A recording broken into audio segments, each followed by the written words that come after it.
Hello, hello, hello, and welcome to Survivor NSFW Rewind, Professor Tim Watches Borneo. We are here today to discuss episode 7, the merge episode, or the merger episode, depending on which day it is. They said it both ways. Before I bring on my guests, I just want to do my one little plug at the beginning of the show. I am modeling. You can't really see it anymore because I've set up my camera, changed my camera setup, but I am modeling the Queenslayer t-shirt. Celebrate Disney Stapley's iconic move in Winners at War. We can find this shirt and the shirt for our show and many other shows at johnnyfairplay.com. And remember, with every shirt purchase, you get a phone call from the great Johnny Fairplay. So please come on over, buy a shirt, leave us your phone number, and you can be speaking to Johnny Fairplay right after the show. So I am joined, as always, by my co-host, Professor Tim Wilson. Tim, how are you doing today? Hello. I'm doing very well. I think always doing very well. One week you have to ask me, and I have to say, "Oh, I'm so miserable." Tim just always seems to be positive and happy, even with everything that's going on.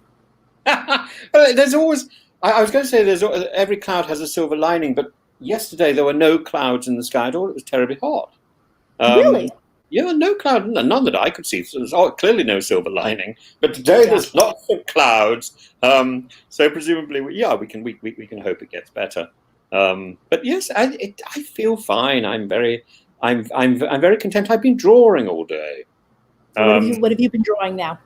Well, hands. I was going to say it's a hand job, but I don't think that's quite what I should be saying. But hands are just so difficult to draw, and I love doing it. I love that sort of challenge, and I'm still doing the same film I was talking about last time, I think. And last time I was saying, it'll be finished in a day or so. But that's animation; it just goes on forever. So. Yeah, I'm sure it takes a very long time. And we are also joined today by Mike Bloom. I'm very, very happy and surprised and honored that Mike has agreed to join here with us. Mike is a personal friend. Michael is also a kind of a big deal in the Survivor press corps, and also for other shows. You cover what else, Mike? You cover the Survivor, the CBS trifecta. You do Survivor, Big Brother, Amazing Race. In the past, at least, you've covered RuPaul's Drag Race. I know you do some scripted shows. Mike watches a lot of TV. And he writes about it and podcasts. Yeah, if I'm not taking care of my family, I am sitting at a computer talking to a microphone or with my hands on the keyboard instead of drawing them. Thanks for having me on, Karen. I'm very happy to be here. So yeah, I've covered so many reality shows, including The Circle US, which is actually the first time that Tim and I encountered each other. We were on an RHAP podcast before. But yeah, I do a lot of podcasting and writing about scripted and reality television. I'm doing a deep dive right now, an episodic rewatch, much like you two are doing right now, into the show Lost, another hit island-based show from the 2000s. And so it's been a lot of fun to go down the hatch in a manner of speaking in that regard. But I'm also part of a podcast called the Survivor Historians, which one of my cohorts, Mario Lanza, was on with you too, I believe, a month ago. And so he and I are part of a podcast that goes into these episodes. And actually, we are going over Borneo as well. When I joined the podcast, they had gone over Borneo, but in a very truncated manner. So now we're doing our own little in-depth deep dive. And we actually just released a podcast that covered this very episode, the merger, a few weeks ago. So, Tim, don't check that one out because we spoiled the crap out of everything. I'm so sorry. But it suffice it to say, when I was extended the opportunity to do this, I was very grateful because I would argue, and I'll as always, Tim's circumstances and opinions on this and sort of an out of time perspective is always valuable because, in my opinion, this is probably the most important, at least voting outcome, if not outright episode of Survivor in its 20-year history. This, to me, is like one of the big indicators, the big paradigm shift as to what the show is going to be and what it was going to evolve from a player and a viewer perspective from here on out. This is when the game begins to actually become what Survivor is today. So this is the point at which survival isn't the issue. It's winning. Right, and we'll speak about it. But I mean, Gretchen of all people, actually. So on the one hand, Mike, I think you're definitely right. That people were watching the show and the show suddenly changed. in the sense that, and like I said, and Gretchen says this in the tribal council shortly before she gets out. She says, until now it's all been about, keeping the tribe strong. I don't have the words, but, and now suddenly it's going to be flipped on its head. And those people who are, good at things and are keeping the tribe strong are now the people who are going to become threats. Mm-hmm. And so, but at the same time, there still is the practical issue. I mean, I was appalled that that the accommodation was destroyed in the middle of the show by mistake. Oh, you mean when the roof caved in? I do hate destruction. Actually, I have a sort of pathological hatred of it. I think if you've got something that works, you keep at.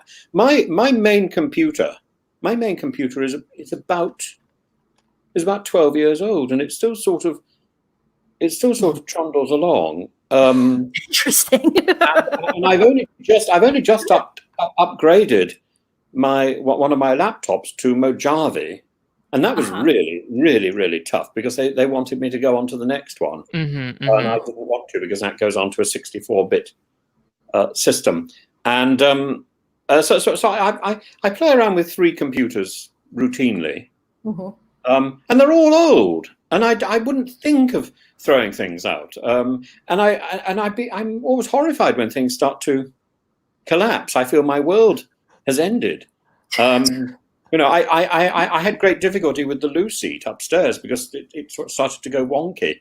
And what can you do? Well, you just hope somebody fixes it. Yeah, I've been doing that now. You don't go out and buy a new one. Looking at things and hoping that somehow things will get fixed, and then I look around and I realize it's me and the cat.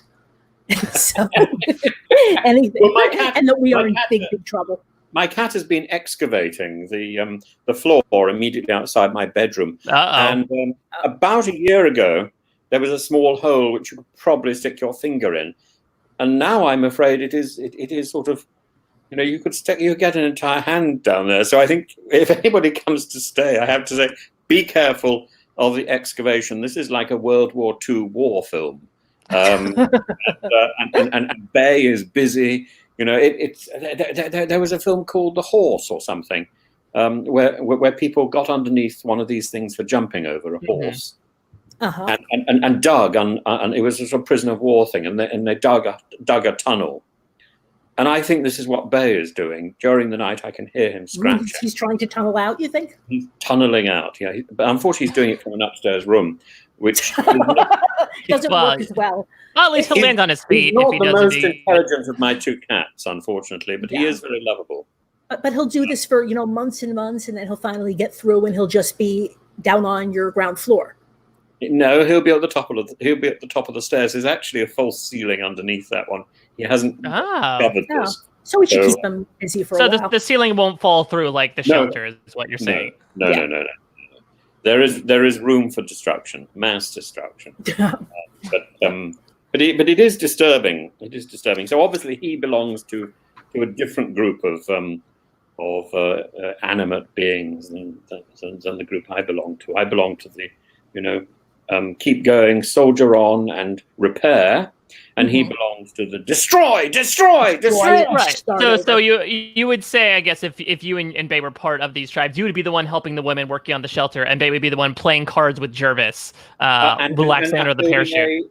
I'm building a bowling alley. Yeah, building the bowling alley with the super pole out in the water. Well, I think Bay could catch fish much better than super pole ever could. Yeah, but I don't think Bay would manage it. I think Bay would be in that group of people who go out to catch fish. Oh, don't get me wet! Oh, I'm hydrophobic. This is your fault, Tim, because you're the one who put him on television in the first place, right? His life has gone to pot since TV, I think. And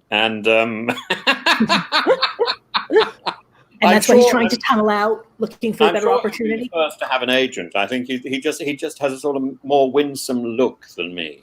But it has definitely, you only have to switch on the television and he rushes in, and then sit in front of it. He doesn't sit watching. He sits directly in front of the TV and looks at me. How can you possibly look at someone else on television and not me? Right. I'm much more interesting than whatever that is that you're watching. Absolutely.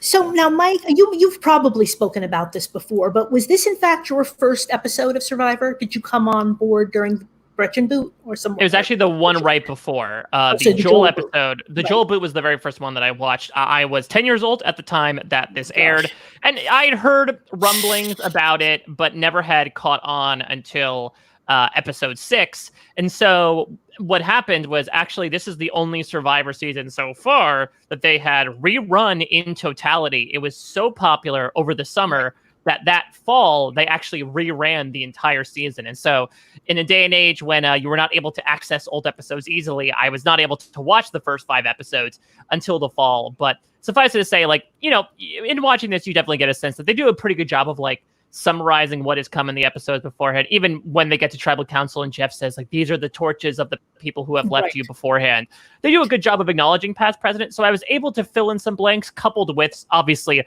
a lot of big ticket news items that were coming in about, like, what is this show, what's going on. And I mean, if you're talking about that, things really hit the fan with this result, which I would say outraged an entire nation, albeit the world, to watch Gretchen, who was, I think, seen as the bleeding heart of the show, go home here in a pretty merciless vote. Yeah. It was a great surprise. I didn't see it coming. So this is two episodes where I've been completely surprised by the result. Well, and it's funny, and now the way that they edit the show, I don't think they were working so hard on it back then, or they would present you with 2 or 3 possibilities. But these days, I feel like they edit the episode in a way so that, you know, they feel like this gotcha moment is what they're after for. And so, you know, whatever they've set up in the episode, they tend, or not, I mean, they can't do this every episode, but quite often they will try to, you know, make us think that certain person is coming home and then, gotcha, it's somebody else. And personally, I have never particularly been a big fan of that. Like, when I watch an episode, I want to understand who went home and why. And this might be the first of many, many episodes where, having sat through this episode, you know, you really don't have much of a sense as to why Gretchen goes home at all.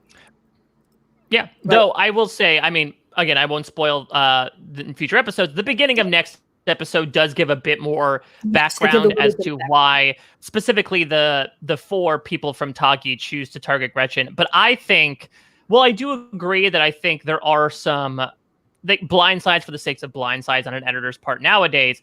I think this is such a masterfully done piece of storytelling and television, where usually, even in previous episodes, after the immunity challenge, you go back to camp, there's some time to strategize and run around, and then you go to tribal council. Right. Here, and maybe it's because, you know, the hold your breath challenge took so long, we cut right to tribal council, but we get these interesting voiceovers leading in, right? We're not having people, you know, go back to camp and talk with one another. Instead, we have them venturing through the jungle, and we get individual voiceovers talking about, you know, I want to vote for this person because of this. I want to vote for this person because of that. And then Greg gets distracted by a flying fish. And so wasn't that lovely? I love, I mean, my heart is very fond of Greg Buick. It's so fun though, because I will say that, I mean, I think what Karen's speaking to is, I do think a lot of storytelling nowadays in Survivor is a bit machinal, in that, you know, it does feel like we're sort of going through a bit of a formula, and we never really get those types of moments. Like, I do feel like there might be other instances where people have sort of broken their trail of conversation, or put like an or a like in there. And because they want to create a clean TV product, they cut out the filler words, or they cut out the distractions. But I love that being left in there, because not only is it a mark of authenticity, it's a mark on Greg's character, right? This is a guy who, like, is so verbal and brainy when talking about the fabric of this game, but he'll get distracted by a flying fish. And so it's a fun comedic moment, but speaks volumes about his character. But when you know what the outcome is, and specifically how insane this 4-to-1-to-1-to-1-to-1-to-1-to-1 vote is, when you piece those confessionals together with, like, people in the voting confessionals, you know, Colleen voting for Richard, or you know, Jervis voting for Greg and crossing his name out. You know, I think once you piece that together, you see the general scope of what happened, the mystery of it all, which was essentially Pagong was scattered to the winds completely, and Tagi completely swept in and took advantage of that and got rid of arguably the biggest threat in the game. Right. But now the question is, though, like I said, so we're supposed to be surprised by this. But I'm saying, but going back and watching the episode, several times, because I was seeing, I mean, even before this episode, right, there was discussion in the Joel booth, right, last time about Pagong is also discussing this and saying that, if we don't stick together, right, they're going to, we're going to get ripped apart. So, and now in the next episode, guess what? They don't stick together and they get ripped apart. So again, this is surprising, but maybe not as surprising as other people found it. But let's go back. Let's go back and talk about how we got there. Yeah. Okay. Could I just ask a more general question first? Sure. Do the Pagong people realize that they're being targeted the moment Gretchen is thrown out? Yes. I think so. Okay, fine. Yeah, they do. And I will, again, not to spoil too much. There definitely is going to be talk about there were 4 votes. That can't be a coincidence. And there's going to be a lot more interesting discussion as to is there an alliance? Does the alliance exist? What does it mean to be in an alliance? Is it antithetical? Is it immoral? But at least in this episode, I do think, to Karen's point, something that we'll probably get into immediately is what did not help the Pagongs is Sean coming over to the other tribe and immediately telling everybody there's no alliance. You don't need to worry about that. You can imagine that even though they might have had concerns about an alliance, any fears that might have been allayed at that time certainly probably gave them permission to be great, I can vote for whoever I want, because I'm assuming everyone else will as well, because there apparently is not some sort of coalition going on the other side like we may have assumed. But didn't Jenna also, very soon when she gets to Tagi, doesn't she also ask that? And so again, and this comes back to, we spoke to this in previous episodes, how do they know so much? I mean, yes, obviously Sean could have been talking about, but Jenna somehow knows that there's something that should be afraid of, a Tagi alliance. She talks about there being rumors, doesn't she, right at the beginning? Right, but we talked about this, I mean, in terms of, quote unquote rumors. What are the rumors? Basically means somebody in production or, a cameraman or something is talking to them. I mean, that's the only thing I can think of. And Mike, does this ever happen again after season 1, or have they? There have been incidents, there was an infamous moment. There have been a few moments in seasons 2 and 3 where tribe members were communicating with each other, not necessarily that, they heard something that someone said about the other tribe. For all we know, it could have been something that was left on the cutting room floor from tribal council, right? Where Jeff Probst floats out there so there might be an alliance going on with the other tribe. What do you think about alliances? I would not be surprised if that was the case. With other things I hear, Tagi's catching fish, or I hear Pagong has a mud volcano, that might be a bit more hearsay, producers sort of propping them up to get a reaction out of them. But when it comes to alliance talk, I would not be surprised if, because that's such a conversational point of this season, that it would be something for moderator Jeff to bring up to gauge their reactions and how that's going to affect this merge they're in. Right. So you're saying, so it does happen again, but certainly not nearly as often. And then it kind of disappears. Like you said, I think there is a big difference between, the mud volcano, there is the whole purity of the game, and they should not know nothing until, they get to the merge. But putting that aside, I do think that knowing or being told about the fear of a Tagi alliance is just very, very different from telling them about the mud volcano. And I guess the same thing, they were trying to make good TV. And they wanted to get the reactions. I understand, I think, why they did it. But it certainly does make me wonder about, the purity of the process, if you will. Yeah, I mean, listen, you were just talking a few weeks ago, and I think it shows the process, at least the first season, was pretty impure. We're going to see in this episode where, I mean, I don't know if you two agree with me, but there's a reason why we weren't shown the tribes volunteering Jenna and Sean to go on this retreat. Yeah, you talked about this on Historians, and I think for everybody, I mean, they didn't tell us that they were elected. They just guess what? Jenna and Sean, and I was immediately thinking Jenna and Sean. Who in the world would have selected Jenna, or especially Sean? What do you think, Tim? Well, you look perplexed. I was perplexed because I didn't feel that Sean was very popular to start with, or represented that group. And Jenna is a bit ditzy, really. I just assumed that this choice had been imposed on two groups because they look pretty. Yeah, I mean that's literally what it was. To the point where apparently the story is that Richard was originally deemed the Tagi ambassador, and production nixed the idea to the point where Richard got pretty angry because, as you mentioned, like, not only was Sean an outsider, he was bottom of the totem pole, and he was someone who could very easily have outed the plans of the Tagis to Pagong and possibly stymied maybe some sort of some sort of takeover that these Tagis were able to provide. Luckily, that doesn't end up being the case, but it's very transparent to me, at least, especially when we get to that retreat, that it was, okay, the Greg and Colleen thing isn't really working for us. Let's see if we can put two other people together and see if we can have some sparks fly here on the island. Yeah, I mean, Mark Burnett in his book called it, said it looked like a credit card commercial. And then in the Stingray, they claimed that the Stingray claims that Mark Burnett referred to it as the fuck hut.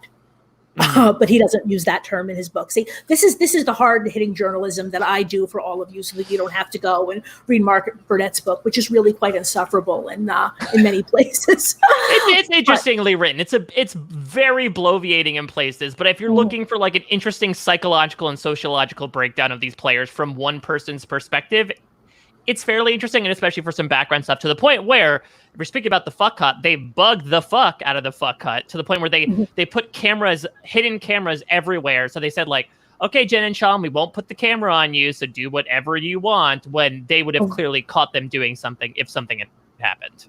Oh, really? So they told them there aren't any cameras, and they basically lied? Yeah, they basically saw that the tent had been bugged out with. So I guess it wasn't even that surreptitious of a hiding spot. Right. I mean, I think it was a pivot initially, right? Because it seemed like it was going to be just two open canopied beds, like on the middle of the beach. And then when it started raining, it seemed like they moved into that hut. So maybe they had to pivot extra, quickly to put the cameras in pretty inconspicuous spots, and did not succeed in doing so because nothing happened. Right. And both of them make this clear, before. I don't know if these confessionals were necessarily taped before or after, but both of them, I mean, Jenna, I think, had a boyfriend, right? Anyway, and they both said that there was just, no spark. I mean, not for Sean's lack of trying, though, but yes, There was no spark. Right. You think Sean was... I mean, when he's like, let's talk about the bases. Like, I just feel like as a young testosterone, influenced man, you can't not platonically bring that up in a conversation. Right, and doesn't he say, like, sometimes I don't make the best first impression? Yeah, that's not a great way to make a first impression. What are you going to say? Even if you think, yes, this was an innocuous scene, even to be answering that question and saying there was no spark means the production was expecting there might be. Yeah, absolutely. Oh, yeah. This was completely set up, and it's there are elements of Love Island about it, but the island terribly small. I was terribly worried the whole thing was going to get washed away. Yeah, it was a very small sandbar. Yeah, and they chose it more for the geography than the outright utility of it. It's a sandbar that happened to be right between the two camps. And so you can see this with Pagong, right? Like, they can look across the way and see, like, the fire lit and see what's going on in the retreat. So, and that's the other thing as well, is they were sort of like, these two were sort of kidnapped, and nobody was really told anything as to how long they were going to be gone for, what was going to happen. And so you can see the slowly mounting, I don't know, jealousy or mystery of where these two went. And now it's just shortly out of reach right across the sea. And I'm sure that definitely seemed to poke at some of the Pagongs in particular. So the island is a sort of lagoon with one camp on one side, one camp on the other, and the island in the middle. Mm-hmm. So it's about 2 miles from one camp to the other. Yeah, and I don't believe, I mean, we'll obviously Pagong's going to paddle over, so I can imagine it was probably not that long of a journey from one camp to the other, even though they probably did want to keep them separated enough that they wouldn't communicate with each other that much. But yeah, they purposely chose an area that was directly in the epicenter between these two camps so that they would be able to sort of torture or, stimulate the mystery of everyone else by being like, okay, what are these two doing over there now? They spent the entire night there. There's a fire lit. Are they eating? Are they starving? Why? Concerned, like, should I hold on? Should I save Jenna's lunch for her? I was going to say, at this point, I think you could probably eat her lunch because it's dark and it. Yeah, and they're all complaining because they're like, we've all decided we want to live at Tagi. Like, even the Pagongs are like, we want to live at Tagi. This should be a 5-minute negotiation process. What are they doing out there all night? Right. Right. Yeah, because they were also saying, I think Rich said that, and Gretchen, they had been told, or certainly for some reason they thought that they were going to be merging that night, right? When they start, when the episode starts, whatever day this is. I'm not good at math, but like day 19 or whatever. 19, right. Yeah. So they had some reason to think, but then rather than having a merge, they pick up Jenna and Sean. And well, first of all, before I was going to say they disappear, but before they disappear, they each go. Just quickly, they went to check out each other's camps. But you said, Mike, that even before that happened, they had basically decided that they wanted to be on Tagi. Yeah, I mean, it's a tale of two cities. I mean, look at the way that it's edited. The sequence of the camp correspondence is such a great microcosm of the way this episode finishes, right? Where Tagi it's Goofus and Gallant from the old Highlights magazines. Tagi is immaculate. They have a kitchen, and they have Rowdy Rudy's Diner, and they're bringing in fish. And then, cut to Pagong, where it's Sean, Jervis, and Greg like gnawing on sugarcane like they're Neanderthals, being like, yeah, we eat this sometimes. Like, you could see how derelict and unorganized the Pagongs are in response to the Tagis. And it's almost like, how they say sometimes the way you keep your desk is indicative of your work style as well. Like, the way they kept up those camps is actually a great indicator as to how they play, and that the Tagis are more regimented, straightforward, and organized, and the Pagongs are more, wills to the wind and more carefree and more individually motivated than team-oriented. Yeah, and I do wonder also and I understand that there's also, a gender balance, but I think that during this episode that Sean says something to the effect of, that he has more in common with Pagong, or gets along, is younger, whatever it is. I don't remember his exact words, but, indicating that he figures that he might have gotten along better with Pagong. And I would say the certain thing with Gretchen, right? That Gretchen would have probably had a very different outcome. Doesn't Gretchen say exactly that she would have got on better than the other? Yeah, she basically, as they sort of do this interesting, and again, very prophetic sequence of saying goodbye to Pagong and all the slow-mo shots like it's Iwo Jima or something. Gretchen says something along the lines of, well, I thought I'd get along more with Tagi because they have a similar work ethic with me, but at the end of the day, I don't regret being with Pagong. So it's a bit of like a backhanded compliment to Pagong, I would say, that like, well, I guess if I was stuck with you, I didn't have that bad of a time. Right. But, and this came up, from the first episode, right, that it's clear that she was the one adult at the Pagong tribe. The other thing that when they were cutting back and forth between Jenna and Sean, the other thing was that, and I don't normally necessarily pay as much attention as I should to things like the music, because Tim, I know that you're very aware of this. When they were just showing these shots of, them having lunch or whatever. So when we saw Jenna, we just saw this kind of happy, peppy, understated music, and same thing, she's eating her lobster and enjoying all the things they have at Tagi. And then they cut to Sean, and what we get is silence, right? Yes, true. We don't get the womp womp or the kind of thing that you might expect. You just get complete silence. Yeah, so, I mean, that's the thing, man, with complete silence. The Russ Landau soundtrack, especially, again, compared to sort of what we get nowadays, is so interesting. Admittedly, some of it is chintzy. Like, I still don't know what music they were using for this immunity challenge, the, like, weird 80s electronica stuff that was playing. But for the most part, it's been a fun thing to listen to Russ Landau's music cues. And specifically, as you mentioned, again, it's a stark contrast, right? Tagi is life. Tagi is jubilation and celebration. And even though Pagong is like the love tribe, the ones that are conga-ling into challenges, they're sort of like, at this point, they're sort of just depleted and silent. I do think that the Joel vote might have stoked some fires a bit for a lot of these people and have made them realize, like, okay, this is not exactly the big happy family that we thought that we were. And Tagi had those moments in the beginning rather than in the end, and that helped them sort of bring them together as well. Well, what I don't understand about alliances, these alliances are clearly temporary, and the people who are entering into them know that these alliances will only last, let's say, for 2 or 3 days, because then the people in that alliance are going to be coming for them. Well, I think the whole idea with an alliance, and this comes up, more later in later Survivor with this whole idea of, voting blocks and things shifting for every vote. But I think when they were talking about alliances, back in the day, but I think the theory was, and I'm not saying it always works, but the idea was that you make a group and you stick with them to the end. Yeah. So that means when one of you wins, you share the prize money with the other 4. Well, that's actually not allowed. Technically not allowed. Technically. I mean, there will be instances where, like, you could argue maybe that didn't happen. And there's always the very interesting loopholes of, like, well, if I won and Karen helped me get there, I could buy Karen a truck with my winnings, and it's not like we're sharing the money, but I am gifting something to her that I use the money that she helped. Out of $1 million, I think a truck is probably you've got the wrong consonant beginning that word. Yeah, exactly. That's near the end of my spending. Like, I only have a little bit left. I'm like, oh crap, I gotta take care of this on my to-do list. Right. To owe the person who gave me the $1 million. How would you police this not allowed? I'm not sure that you can. And that's why. So this actually came up in the second season, where when they came down to the final 2, same thing that they said, okay, winner will buy loser a motorcycle. I think a specific motorcycle. And there was some back and forth about whether that was allowed under the rules. And they decided that it was all right. But what you're not supposed to do is write the other person a check for $500,000.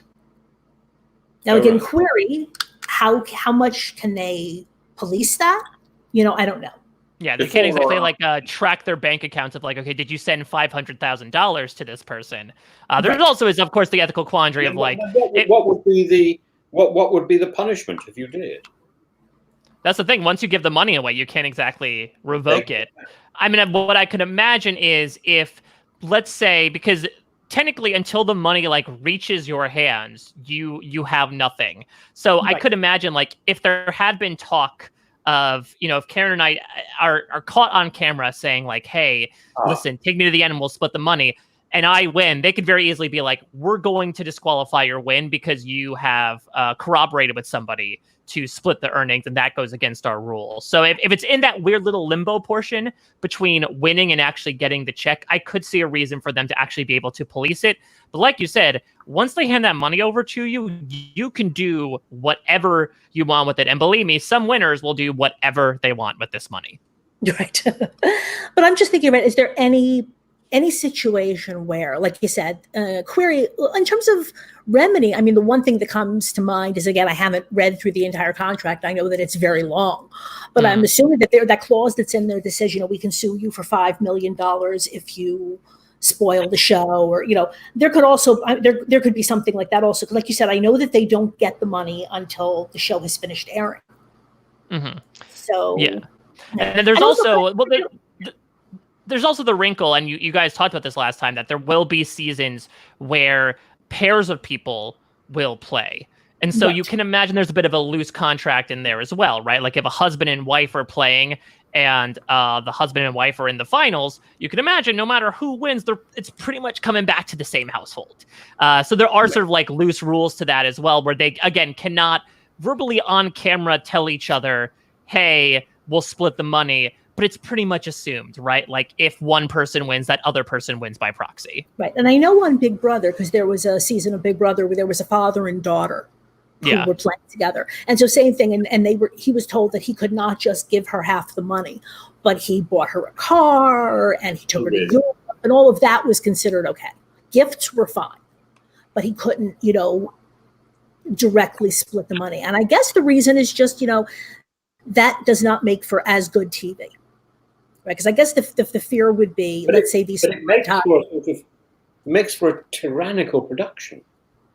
If the producers have this level of control, it's like deciding who goes to heaven and who goes to hell.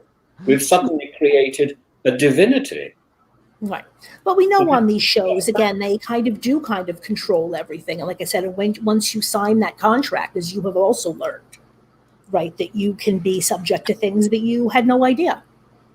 Yeah, and I do think as well that, I agree that, when it comes to, at least that's the thing as well, is that I think the main thing to remember is like for however many days you're in the game, you are part of this team, and therefore like they are your bosses from a certain perspective, or you are given some leeway to play, but obviously there are rules that you can't break. You can't physically fight somebody, you can't do this, you can't do that, but there are still, you know, room you can play with. But once that expires, once you're out there, you might still be able under a contract where like you can't go on other shows or you can't spoil certain things.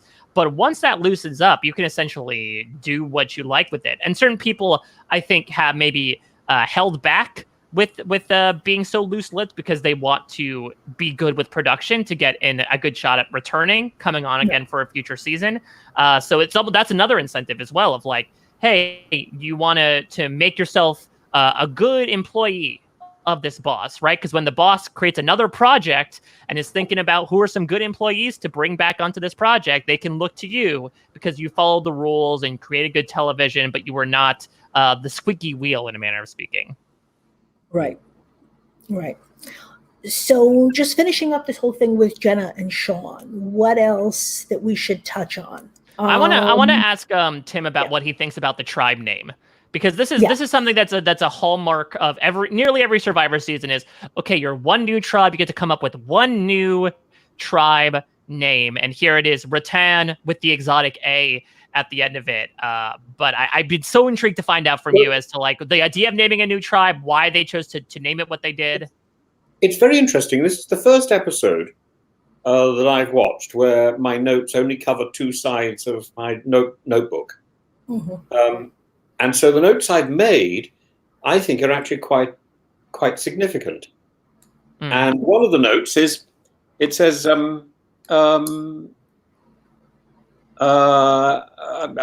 put down, Sean is dumb. Yeah, that's a quote from Sue. Did he say that? Did yeah, she said. I think she said something along the lines of like, Sean doesn't know what he's doing because Sean is dumb. Sean is not. I'm pretty certain that word was used because I wouldn't use it. And I found it a strange word. Sean is dumb. Hmm? And to me, you can read that two ways. I could see, he's not he's dumb in the sense that he hasn't agreed to join the alliance, and that makes him dumb. Right. Or could you just be saying like he's dumb and that's why we're not really telling him what we're doing because we don't trust him? Well, yeah. So then under that, I got ethically against alliance.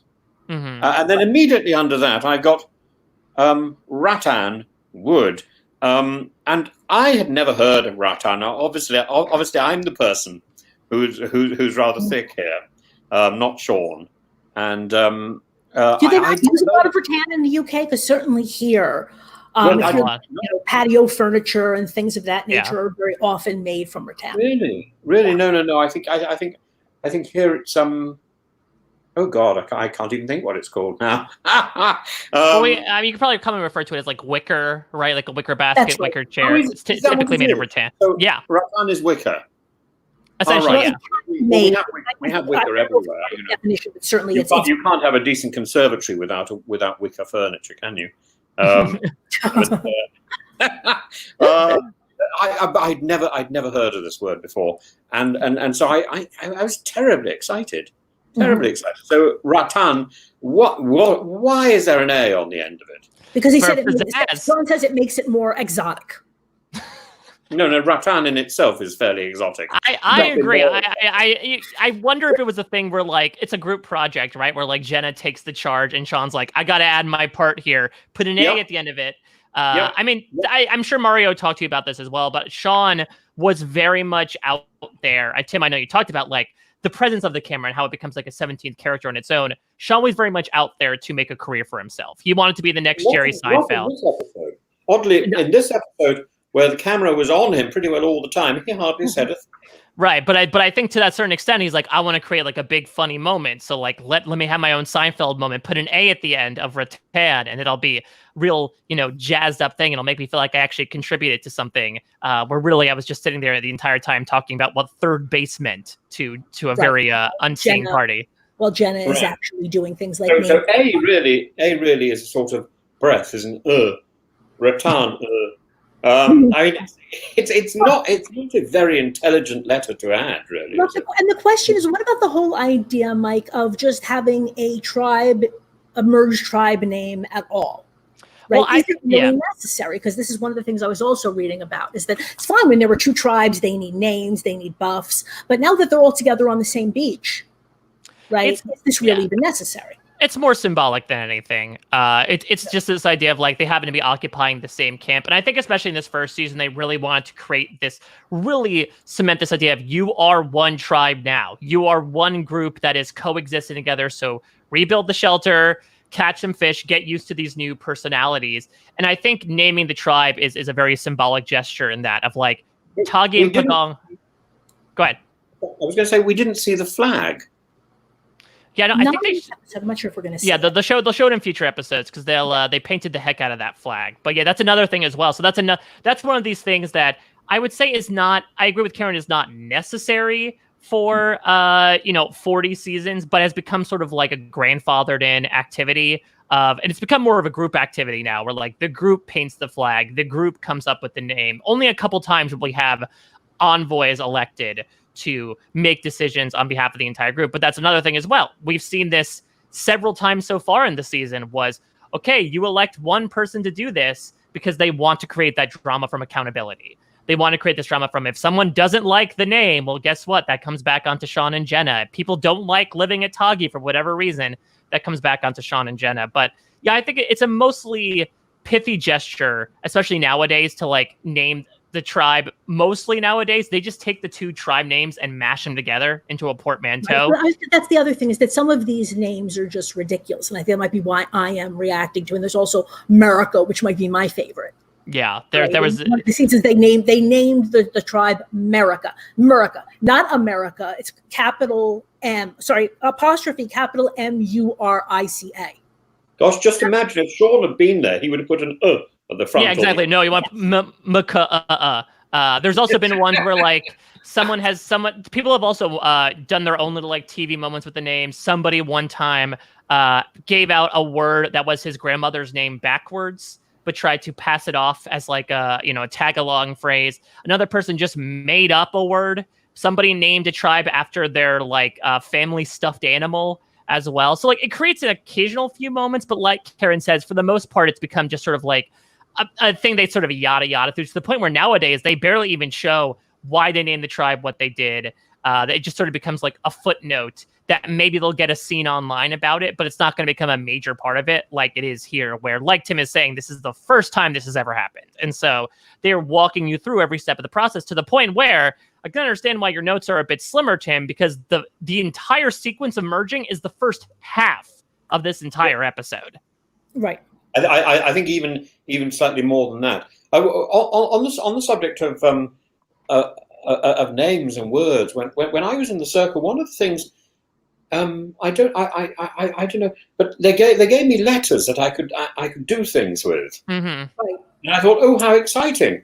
I can send little messages to people back home in different languages. I love those, and I'm always looking for those when I do watch The Circle.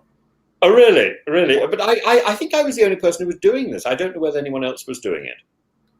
I don't remember specifically in your season, but certainly there have been people who have. You see these "Hi, Mom," or yeah. Or like on Big Brother, for instance, they'll oftentimes do like live voting where they'll sit down in a booth and talk to the camera. And very much, especially on the Big Brother US versions, they will like give out code, or they'll like give what are known as shout outs of like, "Hi, Mom. Hi, Gary. Happy birthday, June." And then, while they're voting to quickly get in their sort of call outs to people. Very, very nice. But I just thought, so there's that, and also the other thing which we mentioned last week, the West Side Story clip. Before I went into the circle, I was racking my brains for songs which were out of copyright that I might be able to sing in their entirety, in different languages, in Turkish and Greek and whatever, and Russian. I remember practicing Kalinka so that I could get it right. And I only had about 2 or 3 days. Everything was so telescoped. I only had a few days from when I knew that I was actually going to go in. Right. And so you still have to think, oh my God, I've got to make sure you know, I've got decent clothes and everything's cleaned, and but also you want to make sure that you've got your mind is set for this moment. And there's some other little things everything you do. Also, not just the letters, but yeah, like I was just thinking, like, was Tyson in this most recent season, right? That he's always wearing a flower, or whatever, and he said, like, to his daughter I think was 4 when they filmed it. And so they every time you see me wearing a flower, you know, it means that I'm thinking of you. Yeah, we very much like. From reality TV, we've sort of taken those moments of Carol Burnett tugging on her ear to like talk to people at home and have evolved it to the nth degree. Here are the little shouts, especially from returning players, to Karen's point. Like when people know the show more, they're going to be able to, you know, pull stuff out. And to your point, Tim, there have been people that have also come into the game and are like, I know when I'm going to name the Merge tribe. You know, like these are the specific things I'm going to do at each part of the game because I'm such a big fan of it. And sometimes I don't get that far to be able to do it, but it shows again how when things become such a routine, they're going to be able to not only exploit that routine, but also, you know, outwardly prepare for it to a certain extent. One of the things you would have to do if you're going to prepare for Survivor now is sort of ratchet up your Tom Cruise, I'm holding my breath underwater. Because that's inevitable.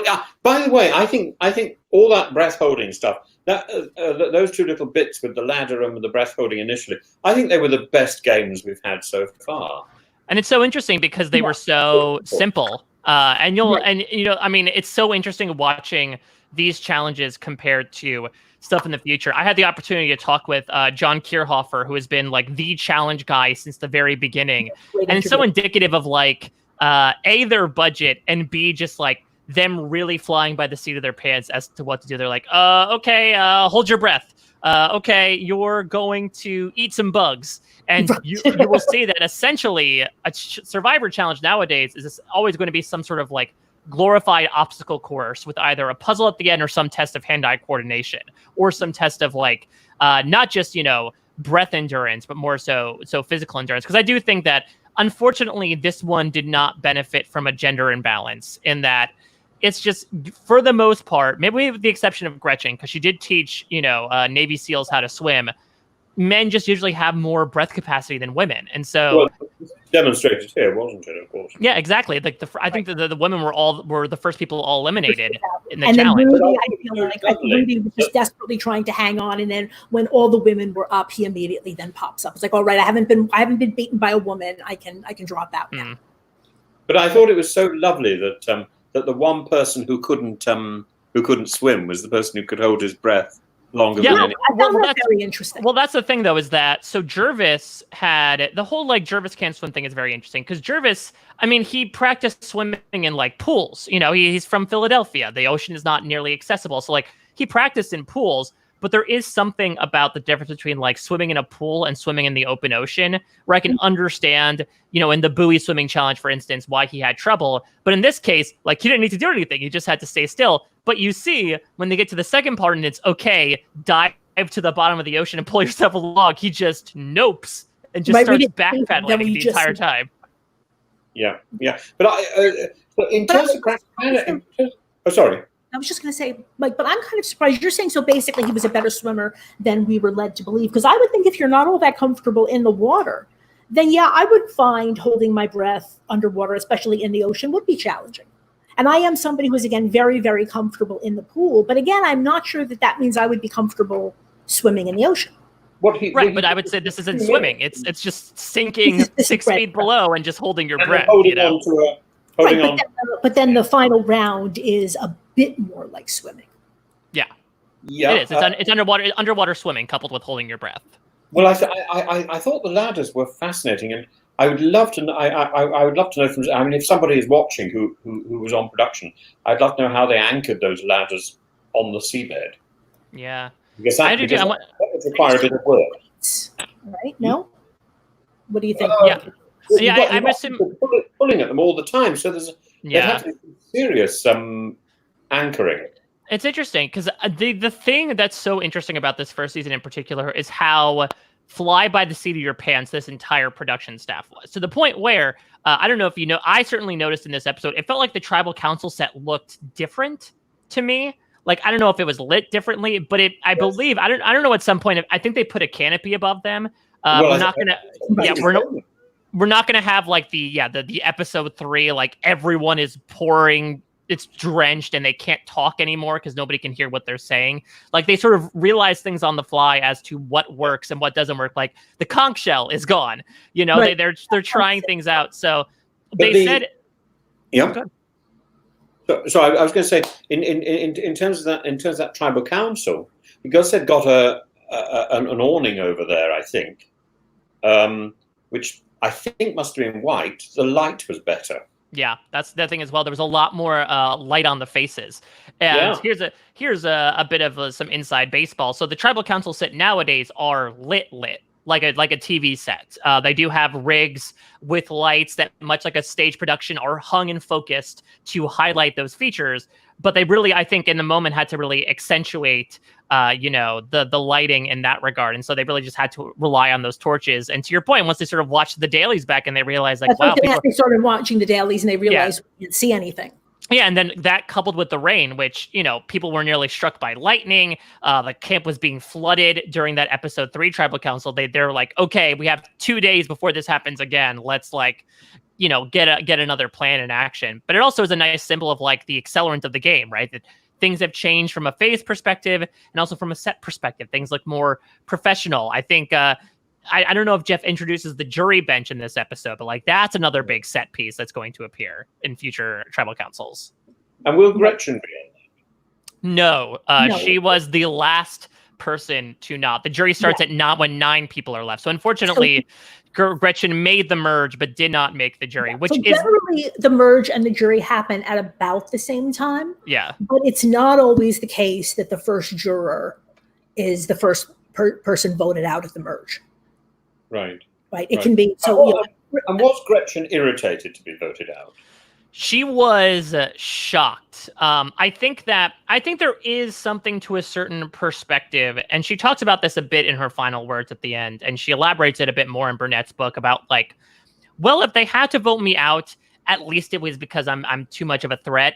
I do feel like there is some sort of psychological compensation for that of like, well, I wasn't voted out because I was bad in challenges or because I was rubbing people the wrong way. You could almost wear it with a badge of honor. In fact, some people do in this game. I was voted out because I was almost too good at this game.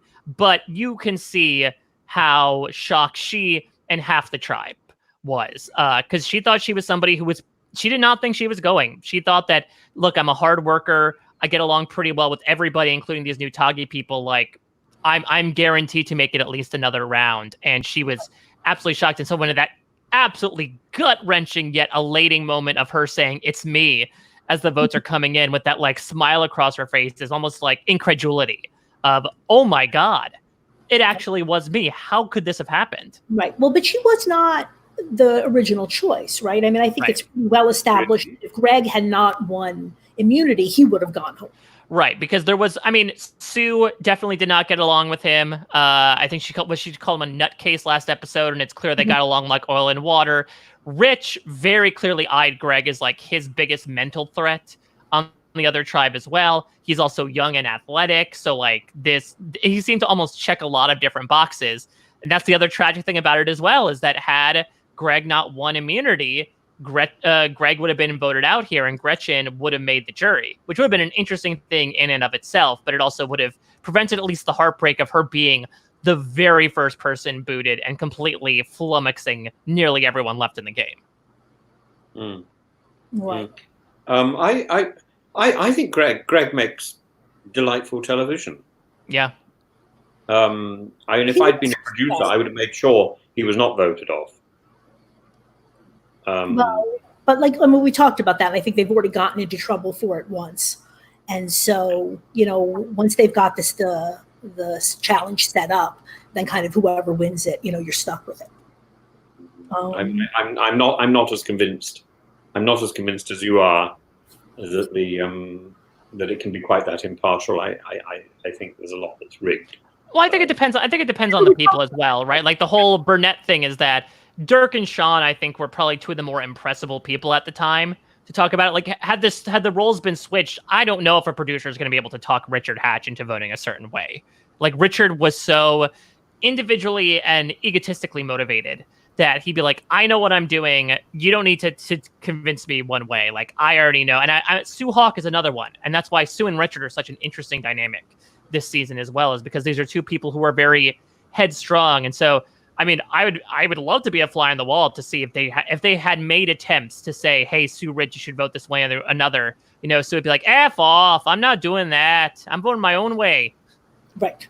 Yeah, because we talked about this again in previous episodes, and clearly there's more and less egregious, ways to manipulate things. But then, like you said, also contestants are different, and many people would probably, even something more subtle, like what happened supposedly with Stacey, right? That certain people will kind of go along with that.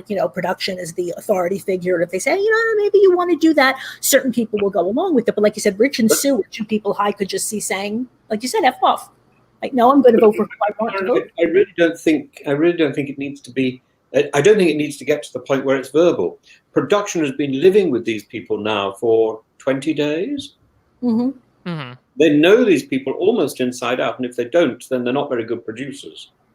Right. They know what buttons to press, and I would have thought a good producer would know at the beginning of day one who is going at the end of day three. And how to arrange that. Right. But you're saying that basically, but again, for you don't even seem to see that as a negative. I think I'm more, and there are other people, I think Mario also feels this way, right? That production manipulation can actually be a good thing.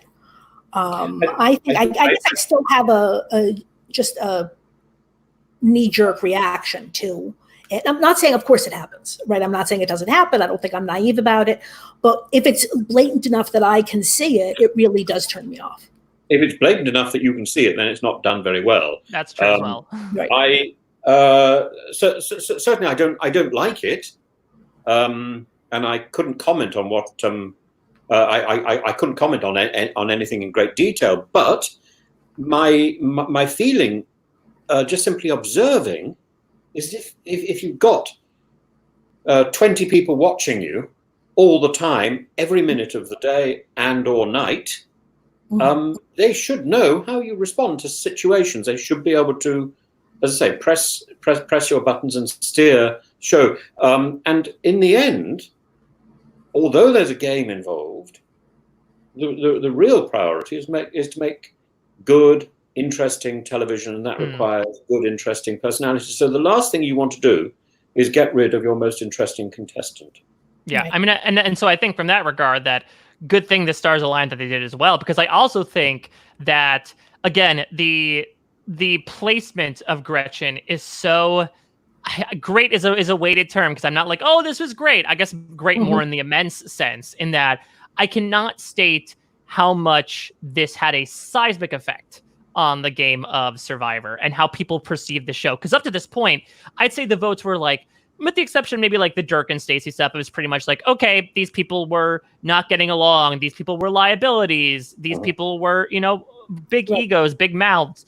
But this is the first time that this was outwardly like a strategic vote. This wasn't we're voting off Gretchen because she broke the shelter. We're voting off Gretchen because she didn't do well in the challenge. It was, Gretchen's a great person, and we have to get rid of her because of that. And that felt like such a separation from at least what we had been told from the previous 6 episodes, that it really did feel like, oh my God, like this evil alliance is going to now like completely rule over the game and get rid of all the good people left. Yes. But I think there's something else interesting about Gretchen, or rather not interesting about Gretchen. And although her name sticks out because it's slightly unusual, and she's sort of easy on the eye, I can't really, and she's got a good back history in all the things she has done, and she's quite sort of proactive in terms of getting jobs done, or at least getting frustrated that things aren't getting done. But I can't think of very many moments in the show so far where she's captured my interest in what she's actually done. I'm not sure that she's such a character in the way that some of the others are. She's not a character. She's a person with an interesting backstory. She's a person with she would look good on TV in any situation, but she's not had her moments. I would say, I'd say her biggest moments probably came in the beginning of the season when it came with the BB stuff, right? Because BB was sort of like her. Yeah, he was her frenemy, where she was the only person he would confide in, but also she bristled against him. But I think you bring up a good point, Tim, because I mean, especially with this season, which is such a seminal piece of reality TV, oftentimes you'll find that there are big characters and there are important characters. And Gretchen, I feel, is an important character, not a big character. In that, unlike someone like Greg or Richard or Rudy, she is not someone who we remember for like these big moments or big talking heads. But what she represents, and specifically what her elimination represents, it's her elimination, which is important. Yes, exactly. It outweighs sort of the essence of her character, in more so from like a paradigm perspective, from a societal perspective, even from Survivor's sake, as to like what her elimination says about the game, more so than what does it say about Gretchen the person. So I totally agree with you there. And I there are a couple more people on this season that I would attribute it to, but I won't say any more for fear of spoilers. If we were to be having a production meeting, let's say on day one of this 3-day period, and I was to say, look, I think the choice the choice is between Gretchen, Jervis, Sean, and Jenna, which is exactly what I think the choice was. And you're saying in the sense of these are the people that people will want to get rid of because they don't enjoy living with them? These are the people in danger of going. So production gave Jenna and Sean the job of controlling the narrative of the entire episode. Somehow,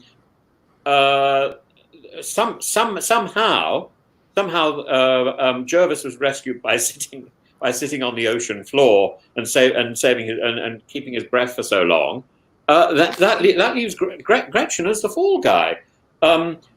It seems to me that is sort of plotted. I'm sorry to be so sort of deconstructive about it all, but it just seems, with hindsight, it seems that a conversation was had. And you think that's why she went home? Yeah. I think it's probably simpler than that, in the sense that, Rich, I mean, he has said that he's the one who decides who goes home. And I'm inclined to believe him right at this point. I mean, again, I have a feeling both Rudy and Sue certainly, know how to make their voices heard if necessary. But certainly Rich seems to be the one who is the more blatantly strategic, right? And I have to assume that Greg would have been his first. If you want to get rid of competitors, I don't think Gretchen would have been the first on your list. See, that's interesting, though, because I think that while Gretchen might not be able to, beat you in athletic challenges as much as somebody like Greg, I do think there is something about the social aspects of Gretchen, which this is going to be a perennial thing that Survivor is going to have trouble tackling, is when someone has a good social game, when somebody is friendly and amiable and good to get along with, it's very tough to show that on Survivor, because that's more of an internal experience that you have in the moment, as opposed to translating onto screen. And I wonder if that was a case with Gretchen, where it really does feel like she was the defunct mom of the tribe. It seemed like everybody loved her. And so I can imagine that it's like, if we want to get to the Pagongs, let's get it to the person that, if she does want to have people rally around her, she would be able to do that, because she is someone who she corralled these kids for 2-point-something weeks. She could do it here. And they also don't know a lot about her either. So that might have been some other misinformation. All the votes that she got were from the Tagi tribe. Yeah, but I was going to say, but assuming that Rich is the one who is largely making this decision, I don't know what you feel, Mike. I would look at this group and I would look at Gretchen and Greg as the people that I should be concerned about. Yeah, I mean, again, they sort of have to go off of first impressions because they don't know that much. But from what it seemed like, it did seem those were the two leaders of Pagong. Gretchen was the more vocal and out there leader, I think, because of her age and experience. But there's a lot of talk, especially in Burnett's book, about how Greg, by virtue of being likable and like relatively oriented with nature, was sort of like a very undercover leader, someone who people would look to for their opinion. And whether or not that was his own machinations is another thing. But I would agree. I think those two, like Jervis is very charming, but he is a bit of a loaf about and not someone to really rally numbers around him. Colleen seemed fairly meek at this point, and Jenna was somebody who had her own little, social issues as well. So it did seem like almost, again, if we're going by default here, those two would probably be the pillars of the Pagongs, where if the plan immediately is to just let's dismantle them, those two would probably be on paper the ones to go off of, at least from our perspective. Right.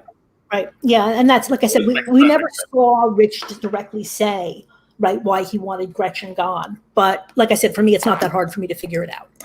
I would think that if I were looking at that group, those would be the two. I mean, like I said, Gretchen, Jervis is fun, but he's not, unless he decides to kind of lead a revolt against somebody else's, like Rich's authority, but I can't really see Jervis being that person. Yeah, and I'll spoil a little bit of next episode, because again, they start the next episode by talking about why they did it.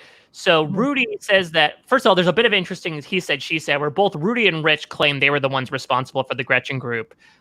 Rudy says he thought that he's like, the game was to get rid of the strongest Pagong, and that's Gretchen. And Richard believes that Gretchen was going to be the most likely to be the next leader. He calls her bright and strong. So all those perspectives that had her become, besides Greg, the biggest threat of who was left. And also probably, I don't know if they knew the emotional value that she held, but if they want to do something that will, hit the Pagongs where it hurts and scatter them a bit, it's a good way to do so.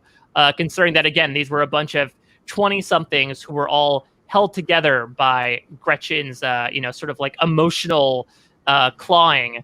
And then when you get rid of that, what's to happen with these other 4 people? Yeah. Now, the other thing that I really don't understand, because again, thinking about, last episode and even before, that again, apparently America was, shocked when Gretchen went home. But like I said, but seeing what happened, not just in this episode, but the previous episode, etc., to me, this was kind of forecast almost from the beginning, right? That Rich has told us for episodes now, right? That this is what he's going to do, right? These 4 are going to stick together. And it's not as if Pagong is, not aware of this issue, because they also discussed it, right, in the previous episode. And, they talked about the importance of them sticking together. And so you would think that when we get to the voting here, maybe not as much, discipline as you see on Pagong and you see on Tagi. And I know Gretchen certainly, I think, made it clear that she would not join an alliance, but I think she was the only one. Right. Yeah, all the others, in theory, were open to the idea of, when we get to the merge, we need to stick together. But when it happens, nobody voted with anybody else. But I wonder how much that was affected by Joel going. Because let's remember that last episode, who was the one beating that drum of let's vote together? It was Joel. But everyone else was like, sure, I'll do it. But it didn't feel like any. Service was too, I think. Yeah, but I think nobody was as vocal as Joel was. And I wonder if in getting rid of him, it's almost symbolic in like getting rid of that idea, at least for the moment, of saying like, you're thinking too far ahead. We take this one day at a time. I think that's what Colleen said last episode, right? He's thinking too much about what's ahead of him, that they are less about being proactive and more about being reactive. Of let's just wait till we get to the merge. Let's size out who these people are. To the point where it did seem like the Tagis ingratiated themselves to a certain amount, that you have, Jenna votes against Jervis, Greg votes against Jenna. Like they voted for each other over some of these new Tagis. So I do wonder how much of this was affected actually by the events of the previous episode. And that's been a big Survivor what if for a lot of people, is if Joel makes the merge, is he able to get everyone in line? And even if it is 5-5, get them all to vote together out of self-preservation. Yes. Right. Oh no, I was going to say something. It's gone. So sorry. No, it's all right. But again, I guess I just keep coming back to it because I don't understand why it was such a big shock for everybody. But I guess clearly I'm just smarter than everybody else. But maybe also because I know how it ends. That's the thing. But you're also used to Survivor, where the game nowadays is very easily like, once the game turns individual, it's about getting threats out, to the point where people will get rid of threats in the pre-merge that are strong in challenges, but they're a threat to get to the end. So I want to get rid of them on day 9 instead of day 18. But again, this never happened before. And this was also to a certain extent, fans wanted to look at this as a social experiment. Production wanted to look at this as a social experiment, as a window into society. And from their perspective, what does it say about society that the most good-hearted person, the best-intentioned person was cast aside and eliminated by those in power? It is not a meritocracy, and that was shocking to people at the time because that was not what they believed up to that point. But Mike, it's not just that she was cast aside by those in power on the island, by the other contestants. She was cast aside by the production as well, which didn't show her to her best advantage. So that's super interesting because I wouldn't say anything about the edit because I think that's sort of what you're speaking to. From the on-island perspective, they loved Gretchen to the point where. Yes. So why did we not see that in the show? Because it's quite obvious. I mean, it's part of that thing about the failure of the show so far to be there to show rather than tell. Mm. Well, I feel like we saw it again, not so much necessarily in this episode, but in the previous episodes, we saw her kind of. I mean, she was the only one again who could even kind of get BB to slow down and listen to her. Not for long, but we saw her people skills, back from the very beginning. I disagree, Karen. What we've seen repeatedly over the last few episodes is her moaning about the fact that that the other people in her tribe weren't pulling their weight. Well, there was that too. But I think that, but the people on the show, the camera people and everyone in production, they loved her. Gretchen was the rooting to the point where after she was eliminated, I'd say maybe a dozen, maybe a little bit less production people approached her and were tears streaming down their faces, gave her a hug. Because I think she represented so much to them, right? She was that person that did such a good person. We want to root for you. And again, to have her go there, say nothing about maybe the way she was portrayed or maybe the facets of her that were shown, but what does that say about people? And again, I think there's been a lot of debate nowadays as to how much does reality TV represent reality, considering the circumstances of deprivation that people are put in. But in that moment, both to the crew and to the fans at large, that was a big turning point for the show where people said, wow, Survivor is a mean game. Survivor is a game where you have to cut people's throats if you want to win. And I did not expect that after the first 6 episodes. But Mike, the issue here is beyond the game. It's about making television as well. You don't make television out of nice people. It's incredibly difficult to be interesting on television as a nice person. I don't think it's impossible. And certainly in the little show I was on, there were a number of us who I think had the same agenda to see if we could do that. I mean, I hadn't really seen what else there was. I didn't know about the depravities of Big Brother and stuff, really. And I certainly hadn't seen all this sort of alliance stuff. So I was a bit of an innocent there, and I just thought, you can project this niceness. It is possible to be nice without being bland. Right. But if you factor in alliances and stuff, and you factor in the sort of this whole competitive thing, it becomes very, very difficult to capture on film genuine goodness, because it comes across as dull and boring. And so in the effort to try and get, because there's this sort of mantra that the conflict makes good TV, right? It does, but there's also internal conflict, which is fascinating. And I don't think so far in Survivor we've seen any of that. And that can come out of... and I think we'll see more of that later.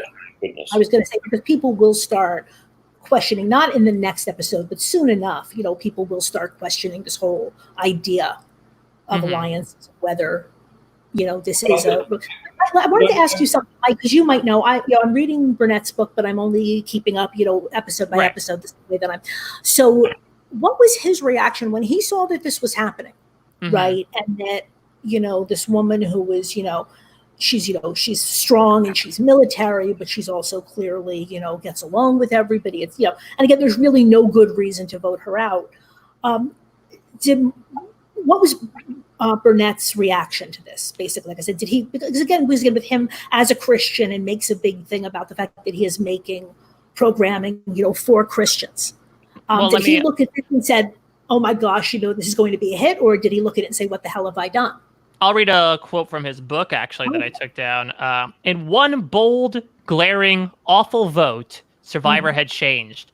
The show's moral compass was gone. Whatever was good, whatever was honest, whatever was right about all the backbiting and duplicity and longing and fear and insecurity and outright deception in the game was gone. So I wonder, I do think he didn't editorialize so much as like, I did not like this, but you can imagine as a bit of a, a moralistic man, that he was also somebody that probably looked at this as, what does this say about people at large? But I could imagine as well, because, this was not his first rodeo with this. He'd done Expedition Robinson, which certainly had adopted some principles, if not outright going as duplicitous as it did in this moment. So I could imagine he definitely thought there was a capacity for it. Maybe he didn't think it would come as early. And that's the thing as well that I think surprised a lot of people, is like, maybe they thought that this would happen. Like, they get rid of all the weak people at the merge, and maybe they'd come down to like the final 7 or 6 and they get rid of somebody like Gretchen. But them doing it right here, first vote at the merge, I think was the big shocker to everybody. That this philosophy could exist, for it to happen so instantaneously when the merge hit, I think was probably the biggest surprise of it all. But Mike, I think the point is, if you've got a society, the society is made up of 2 parts in Survivor. It's made up of the crew and the contestants. That is your society. And if the crew and production are constantly manipulating people and are really quite aggressive about that, it seems to me that that spirit is going to leak. It doesn't matter how earnestly good one wants to be. The whole strategy of making this type of program is quite aggressive. That comes through, and that is infectious. It's deeply infectious, and it's very, very difficult to resist it. I mean, so the only shows I really know well enough, other than Survivor now, I'm becoming a Survivor buff, are things like the various circles, and you just think of wonderful people like Shuby and Alex, and it is possible to have good people in this fix, but I think I'll say something to you, Tim, and you're probably going to vociferously disagree with me. But with Shuby in particular, just because I know that Shuby is a big Brother and Survivor fan and has been from the beginning. So when Shuby went to play this game, I mean, he didn't have to, but I would think that he would have been more than ready to cut throats if necessary. But he doesn't come across that way, and he didn't need to. But and again, I've met him a few times. I haven't really asked him this question flat out, but to me, anybody who has not watched these shows but has been in the pool for casting and things like that today, right? Nobody is going to get on Survivor in 2020 or 2017, right? Who is not willing to cut throats and to say to production, I want to cut 3 people's throats. I don't know. Right. What do you think, Mike? Maybe they would vote. They might cast one person a season who's just like, oh, I'm the nice person, but you're cannon fodder. We all know. The thing is, so that happened for a while with Survivor, where they would recruit people and they'd say, okay, you're an interesting personality, so let's bring you on. Nowadays, the casting paradigm in Survivor has shifted to the point where they're pretty much only exclusively casting fans of the show. And fans of the show come in with this cutthroat attitude because of votes like this that we're talking about, of like, this is how you play Survivor, this is what we're supposed to do. So it's almost like a self-perpetuating prophecy, right? That this was the show it was going to become, because people will look back on this show, on this first season, and say, this is the way that you're supposed to play the game. Had things maybe went a different way, then maybe things would be a bit different. But you'll see, in subsequent seasons, at least initially, that there'll still be people on there that are more so out there for the experience. I think it's safe to say Gretchen is somebody who was out there much more for the experience than it was about making money. Right. But much more and more, it's going to be more so about people who are there for the game itself, for the strategy, for forming an alliance. And it's due in part to this very vote here, which indicates that's what bears out in the end. Right. And so, Mike, if you had been playing the game up to this point, who would you have got rid of in the earlier episodes? That's a good question. I mean, I do think, if it's a matter of, I always think back to one of the first things that Jeff told us, and what we sort of talked about earlier in this episode, is that, these people are building a society. And you have to look at, like, what role does each person in the society fill? And that's why the Jervis thing is so interesting, right? Because he bears almost no worth to the work ethic of the tribe, but he brings some sort of worth in terms of, like, levity, in terms of personality, that almost makes up for it, which is so interesting. Because otherwise you think, like, yeah, just like Dirk wasn't able to do anything, Jervis hasn't been doing anything, so he's someone who would easily be able to go.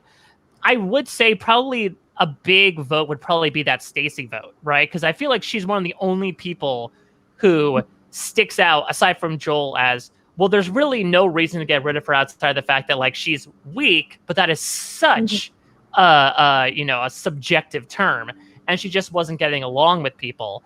That might have been, if I was in their shoes, and again, that's very, indicative of who I was with and what I was feeling about them person to person, that would be one of those people that I would blanch a bit at getting rid of, specifically so early, getting rid of as the third person from the tribe. It worked out well for Toggy in the end, but that is definitely someone who I would think, this would be somebody that I think would make sense to keep around from a certain perspective. So you wouldn't, for example, go for Rudy? See, I would honestly probably vote out Rudy above Stacy, especially that moment in Rudy, because let's remember, Rudy was in that moment was, like, Rudy pretty irascible at that point. Yeah, and he was pretty irascible, though. He was the one that was talking back to everybody. He'll only warm up after that once he sort of realizes what he has to do. But I mean, again, sort of sight unseen, if I had to choose between voting Stacy and Rudy in that moment, I probably would vote for somebody like Rudy, especially, again, over someone like Stacy, who, unless I had an interpersonal conflict with her, I could not necessarily see the value she has for the tribe below somebody like Rudy, who is definitely at the bottom at that moment. And at this point, in order to be voted off, you really only need to have 3 votes. Yeah, it's true as well. Whereas before that, it was 4.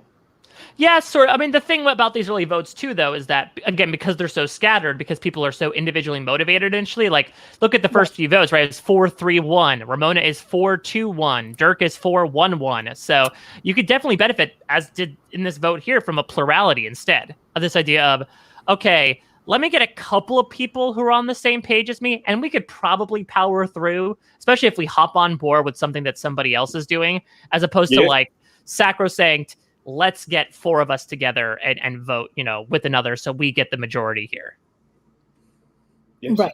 But in terms of leaving it for later, I mean, I certainly think that Rich is smart enough to realize that right now we're at 5-5. So for him, it is paramount that a Pagan goes home.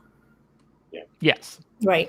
And that once that does happen, and I think now this is what happens with Pagan, that they very quickly realize that now they have a problem, because now they're behind 5-4. So I guess, right, Rich could have waited a few more episodes, but I mean, I'm not sure that would have been the best thing for his game. I mean, you actually hear a bit of talk about it, though, right?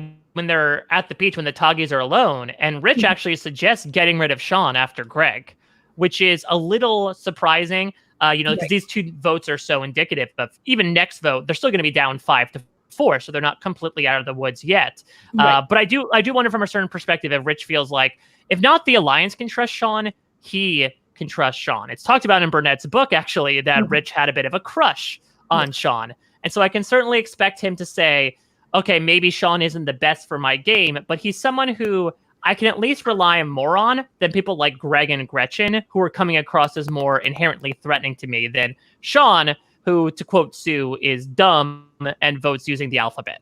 Right. But so I wanted to talk about the whole alphabet strategy. Oh, the Colleen thing. But there is something also about that so people have been kind of laughing at Sean for 20 years about the fact that he just voted and he continues to do this, right? He just votes people off based on the first letter of their first name. But on the other hand, and Sean says this because I was always wondering this was just an accident. Sean said something to the effect of that the people with the names early in the alphabet, like Colleen and Greg, those are all Pagongs. And if you just look, Tagi is you've got Kelly, but the others you've got Rich, Rudy, and Sue. So my question, I'm not sure, have we ever gotten a straight answer from Sean about this? He was refusing to join the alliance, but by doing this alphabet strategy, it's presented as, he just kind of didn't want to have anything to do with it, didn't really want to be making the judgments on who he's voting off, so I'm just going to go by the alphabet. But what he was really doing, in fact, was aligning his votes with Tagi. So it's tough because my opinion has swayed back and forth where I was totally in the Sean is dumb camp. A few years ago, I sort of swung over to okay, maybe there is some method to his madness. But rewatching these episodes, I swung back over to not that he's dumb, but he has a different motivation than everybody else. And this, again, goes back to being on camera. And this will be talked about, spoiler alert for future episodes. There will be people who say, I would not be in an alliance, because think about how you're going to come across on TV to millions of people being backstabbing. And Sean, again, I'm not sure if this has come up already in the episodes, that Sean basically wanted to have a career in Hollywood. Right? He wanted to the point where in episode, I think 3, when he thought he was in trouble, apparently he begged Tagi profusely, saying, you have to keep me around longer. I want to be a TV star. You have to allow me to get some more time, some more exposure here. And so it makes all the sense in the world that if you are going to be portrayed and want to build a career out of the way you come across on television, if you vote with an alliance at this point, you're a villain. And Sean Caniff did not want to be a villain. Sean Caniff wanted to be a good guy. He wanted to be a hero. So was he doing it completely accidentally? No. Was he doing it because the Pagongs happened to be early on in the alphabet? No. I honestly just think he was playing a different game and with those votes. He was saying, this is me playing another game of how I'm coming across here. I'm the good guy. I'm washing my hands of this. I voted along the way with the alphabet. Let these people bloody their own hands by voting the way that they do. And I hear all that, but and we keep talking about Sean being dumb. Sean is a neurosurgeon. Okay, on a certain level, Sean just cannot be that dumb. No, I mean, there are book smarts and street smarts. We'll say that. But even in both cases with this, I do think that, like I said, he does make the point. So, but I'm saying for this is kind of the best of two worlds for him, because on the one hand, if he does vote with Tagi and if he does use his alphabet strategy to align votes together with Tagi without joining the alliance, then I would just argue that's kind of the best of both worlds, because Tagi will keep him around for a while, right? Because especially if they know that they can count on his vote. Right. But then at the same time, but he can't be that bad person who's in the alliance. So you're saying maybe I'm giving him too much credit. Yeah, I would say put a pin in that. Check in 2 weeks from now and see if that still holds water. That's all I will say. That episode 9 in particular. I have seen the whole season. I'm saying I know, but I'm saying that specifically that brings into question what you're bringing up specifically, in that he's saying, wow, this is getting rid of the people that I want and I don't have to dirty my hands. That specifically is, and I will not say what the vote is, but the episode 9 vote is one vote where specifically what he wants does not happen because of his strategy. Right. There's two things which I think the show is already anticipating, and they want this discussion. One is Rudy saying you have to get your hands dirty. Yes. And the other one is Richard's huge philosophical discussion about alliances. Yeah. And I think both of them, these are defensive positions because they know that it's going to come across awkwardly. Yeah. Rich cares. I think Rudy cares. And I think that's why he said something in this episode. He said, in the last 6 days, I've come around to it. Right? That if I wanted this money. Rich is taking up a lot of TV time explaining why alliances are good and why it would be silly not to have an alliance. this is a philosophical defense of something which is dodgy. But what you're saying is it's become a hallmark of the show that this is what this is actually acceptable and what you do. I find it I find it disturbing in the as it is. But there are alliances all the way around. You know, the Old Boy Network and all that sort of stuff. Alliances are natural, and Rich is quite right. Yeah. The fact these alliances have to be formed so quickly means they're much more exposed. We see it happening. This is fascinating from a sort of social sort of observation thing. What I worry about is that is actually the whole Gretchen thing. There's one side of society which is completely missing because it doesn't make good TV. And that's the side of the warmth. I remember when I was working as a director and casting opera, particularly. I remember, I have to be very careful how I say this, but I remember there were people who didn't have the greatest voices who I would desperately want in any production because I knew they would arrive rather like Julie Andrews with a pot of tea. And when everything got slightly uncomfortable, they would go off and make tea for the entire company. And they were an absolute lifesaver. You want these people who quietly get on with building a rapport with the entire community and the glue that holds us together. They don't make great theatre because their skills lie elsewhere. And I worry that the whole reality, we come back to what you were saying, Mike, that reality TV can't portray reality because because we've been told that TV relies on conflict. I actually disagree. I think a lot of TV doesn't require conflict in that obvious way. I think it can be internal conflict. I think it can be conflict in different forms. And what we've found with reality TV is a very slick form of conflict, very easily managed form of conflict, which actually translates and makes very interesting television. But this is something the ancient Romans discovered. They call it gladiatorial combat. You know, and they weren't really interested in killing one another. Did you know Gladiator's blood was sold when it was still slightly warm? Yep, Gladiator's blood and Gladiator's sweat. These were commodities. And urine was taxed because that was terribly important for washing. And probably harder to get than gladiator blood too, considering the circumstances of their job.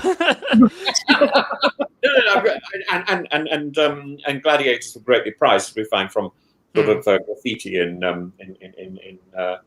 Pompeii for their prowess. But no, blood and sweat. These things were actually sold on the market as cures. I think blood was sold as a cure for epilepsy. I mean, it's not too. I cannot believe this is almost like apples and oranges, but it's not too dissimilar from reality TV stars today advertising products, right, on their social media. It's absolutely. Like you're on reality TV, and the next thing you're advertising bikinis. Yeah, well, and there are a lot of people who go on these shows, and their main goal is they want to get Instagram followers. And it's this idea of celebrity worship to a certain extent. This idea of people being like, well, because this person apparently uses this product, I should use it too, because it'll help me become like them. It's a little gladiatorial in that perspective of this will not cure my epilepsy, but hey, if it gives them the flat tummy that this Bachelorette contestant got, then maybe it'll help me as well. Absolutely. Like I said, so that's not any different from any other celebrity. It's just they became a celebrity in a different way. I hasten to add at this juncture that I didn't know what Instagram was before I went on the circle. I set my I didn't. Someone else set it up for me a day before I went on. I had no idea what it was. But Tim, this is the question I wanted to ask you, because I think this is going to continue to be an issue for the rest of the season and just in general? Because on the one hand, you are interested in reality TV, but on the other, you do seem to have, and I understand it, a very common, I think, or used to be a common reaction to these shows, which again, in 20 years, I think has changed quite a bit. But I've just always approached these shows, my thing is it's a game, and anything that is not against the rules of the game is part of the game, right? And so that's why I've never had a problem with Rich. Yes, I'm quite right. I don't approach a show from that point of view. I'm fully aware of the philosophical position. It's a game, blah, blah, blah. But I think television has a much, much deeper impact on society. I feel, I remember in the days when I was teaching in the Hasidic community, that various people would say, "Oh, television is like a sewer that runs through the living room," and I feel that if you're exposed to this stuff, it has an effect. You go back through history and you find there are people who are condemning the theatre and condemning various forms of entertainment because of the fact that in order to tell a good story, you're popularizing nasty behavior, and they worry this is contagious, and I think it is, and I think it's that side, and the fact that there is an entire production crew which is nurturing this evil in the interest of entertainment. I'm not saying it's not entertaining, and I'm not saying it's not a good game. I'm simply saying that because it comes through the through television, and because it is so immediate, you almost need to have a huge health warning. Yeah. For somebody like me who has never seen this stuff, it's so raw. It's so raw and so shocking. And what is extraordinary is what you don't know is I watch my episode of Survivor every Tuesday, generally at about 5 o'clock. And I come and talk to you at 7. So I've had an hour or so to digest it, depending on how many notes I've had to make. But then for the rest of the week, I'm picking up other things from other reality TV shows, which I've never seen hitherto. And I think, my God, this is influenced by Survivor, and this is, and I'm suddenly in the grips of this great phenomenon that for 20 odd years has bypassed me, and I just thought, reality TV is just a development of the generation game. No, it's not. It's on the one hand, in order to make good television, with this obsession about conflict, it's really quite is vigorously nasty. And on the other hand, it is so brilliantly professional. It is so slick. It is so well done. And the one side of me which is interested in performance and in sort of backstage is just simply goggle-eyed at the smartness of production, and the other side of me, which sort of where I hanker after being a university professor, I think, philosophically, this is beyond the pale. This is we've gone back 2,000 years or more, I love holding inconsistent views at the same time, and I love it. I mean, I just think, how on earth did I become a theologian? Why am I not a lawyer? Because I just love the idea that today I'm defending this and tomorrow I'm defending that, and the two things are completely. Because it's like you do use the word evil, and if you really do see it as evil, then at a certain point, right, it won't be fun for you to watch. Felix culpa, Karen. Evil is necessary for the general salvation of mankind. Well, without evil, there could be no good. Well, this is what we're saying. Felix culpa. Oh, happy fault. It's a fundament. It's the building block of 2,000 years of sort of Aquinas and that sort of Western Christian theology. And even if you go back to slightly healthier stuff, it's still infected by sort of Kabbalist idea of the sort of the left hand of God and the Yetzer Hara, and you've got evil is necessary. Evil is a part of life, so we celebrate it, and here it is writ large. And even if you go back to Zoroastrianism, it's all over the place. I just think it's very exciting. I'm not going to pull back from calling it evil at all, Karen. Sorry, I don't like to call it evil. I'm just saying, but I have been wondering as you've been watching what the reaction would be.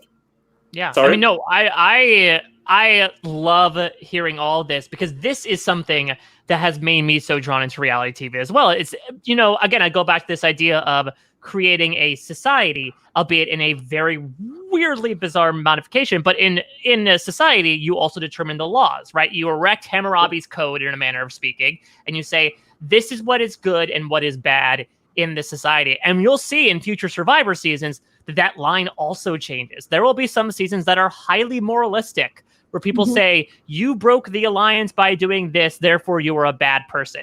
There will be some seasons where people will do very despicable things from an outside perspective, but they will give the logic of, it was for the sake of the game, therefore can we call it evil? And that's something that I've always interestingly enjoyed. And, I had the pleasure of going out on set for Survivor a year ago, and I asked every single person there, where's your line? What will you not do in Survivor? And that has always been the most interesting thing to me from a contestant's perspective. And then you also asked them what their favorite soup was. Yeah, or if they were a soup, what would they be? That's also as equally indicative. But it's so interesting to me, because there is, no matter what you think about it being a game, there's always going to be something that you will not do. And that is a bar from your individual perspective as to what is good and what is bad in this game. And then you also have to judge that against other people's bars as well. And people know what they will not do before they actually get into the game. See, that's the thing as well, is that I think while this game might not be indicative of how they act in society, there are certain tests that they'll arrive at. It's a Herculean task sometimes where they'll be presented with a quandary, and they'll be like, how would you react in this moment? And I think some people would say, I did not think I would react that way that I did, just because of who I am as a person. But I think between the circumstances and between the deprivation, it might cause people to do things that they might not ordinarily do. And there have been people that have come into the game as well and have said, I will play the most honest, loyal game ever. I won't betray or lie to anybody. 3 days in, they realize that they can't do that from the circumstances of the game that they're playing in, and have to lie as well. So there are certain times that they have to break their own moral code and come to sort of reconciliation about that. And I find that so endlessly fascinating 20 years out. Yeah.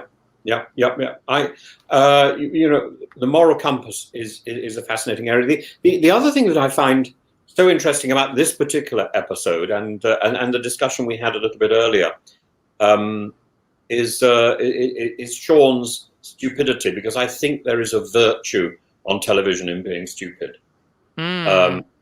Stupid is vulnerable. Vulnerability reads as a positive, and one can afford. I think one can afford in a game like this to be stupid. In fact, one could probably afford, because it's being filmed, one can probably afford to be stupid rather than aggressive. And so I think you bring up a great point. And again, not to spoil future seasons, there will certainly be people who are successful in the game by playing stupid to a certain extent. And I think there's a very fine line, though, between, playing stupid in a nice way, in a friendly way, and also in playing stupid in a certain perspective where you inadvertently cause somebody's doom. And then from that perspective, there almost is an incidental antagonism there of, because you screwed this up, I ended up leaving, and therefore I blame you for it. So there is a certain aspect from that as well. But I do agree that there is also a perspective, and you see this with a lot of people as well. A lot of people come in with very highly attuned circumstances that they will play down, to not only play down their threat level, but also play up their vulnerability to help them ingratiate better with other people. Yeah. I think if there's one thing I hate more than evil, it is people who act stupidly, people who make stupid decisions. You cannot anticipate what a stupid person is going to do. That is the problem. Whereas an evil person, actually, you can anticipate generally what their actions are going to be, and you can protect yourself. You cannot protect yourself from rank stupidity,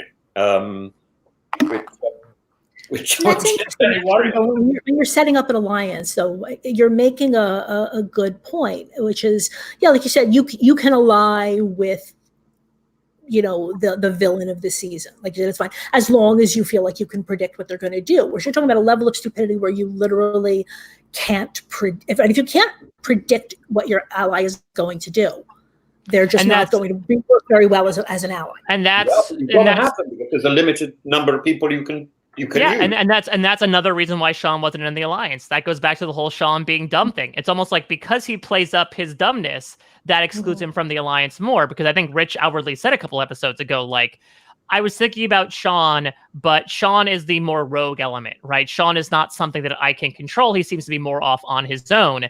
And therefore, you don't want, a rogue element in your pocket, because even though you think he might be under your wing, there's a greater chance of him than Rudy for him to just strike out and do something completely random and completely, ruin plans and your chance of succeeding.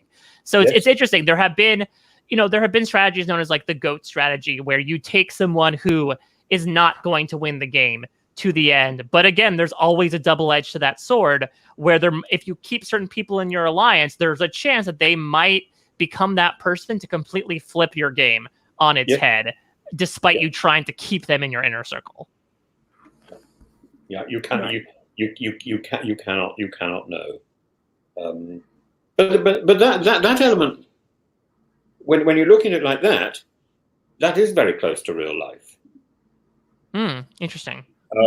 But what we don't have in real life, which of course we did have in medieval times, what we don't have in real life today is constant surveillance. So we have cameras everywhere. But what what's so fascinating about the medieval period and before is, in order to control society, we invented a sort of all-seeing deity who monitors our actions, whether these are public or private. What we have in Big Brother, what we have in later seasons of Survivor, I believe.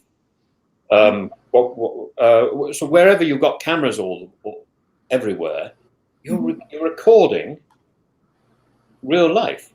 But that real life is modified because people are aware that they're being recorded. Now, what happens here in this version, in this series of Survivor, is you've got camera people doing that.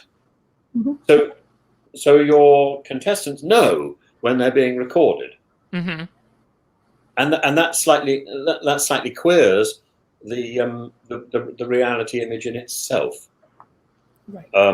Because but that's the question then, I guess, even Tim, when you were on the circle, did you feel that over time, did you become less aware of the cameras, or were you always very much aware that they were there? I was always aware that the cameras were there, but I became aware of the people controlling the cameras.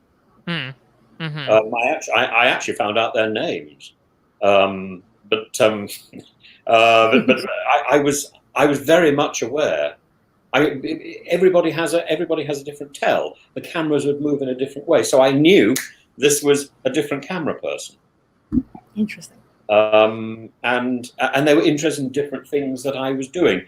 So it doesn't matter how regimented your system is. The moment you put human beings into one element of the system, they're going to have they're going to display features which are peculiar to them. They're going to have particular interests, particular moves, whatever. And if you're in the middle of that and you're aware of that, that gives you an interesting.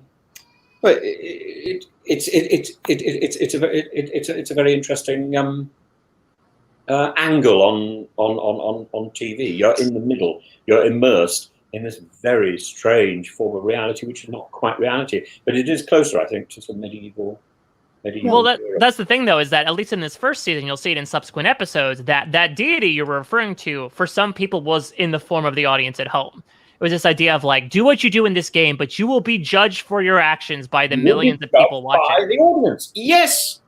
Exactly, yes. And it's so interesting because it's that barometer. To certain people, that was the end all be all. That was the I do not want to be pilloried for life Shirley Jackson, the lottery, gets stoned, and other people are said, this is within the context of a game, people will understand. And again, that difference of opinion is what's going to create that internal conflict. This idea of... I don't think people do understand. And what you find is a lot of people come out of these games and they receive hate mail. Oh, yeah. Opprobrium, and it's horrific.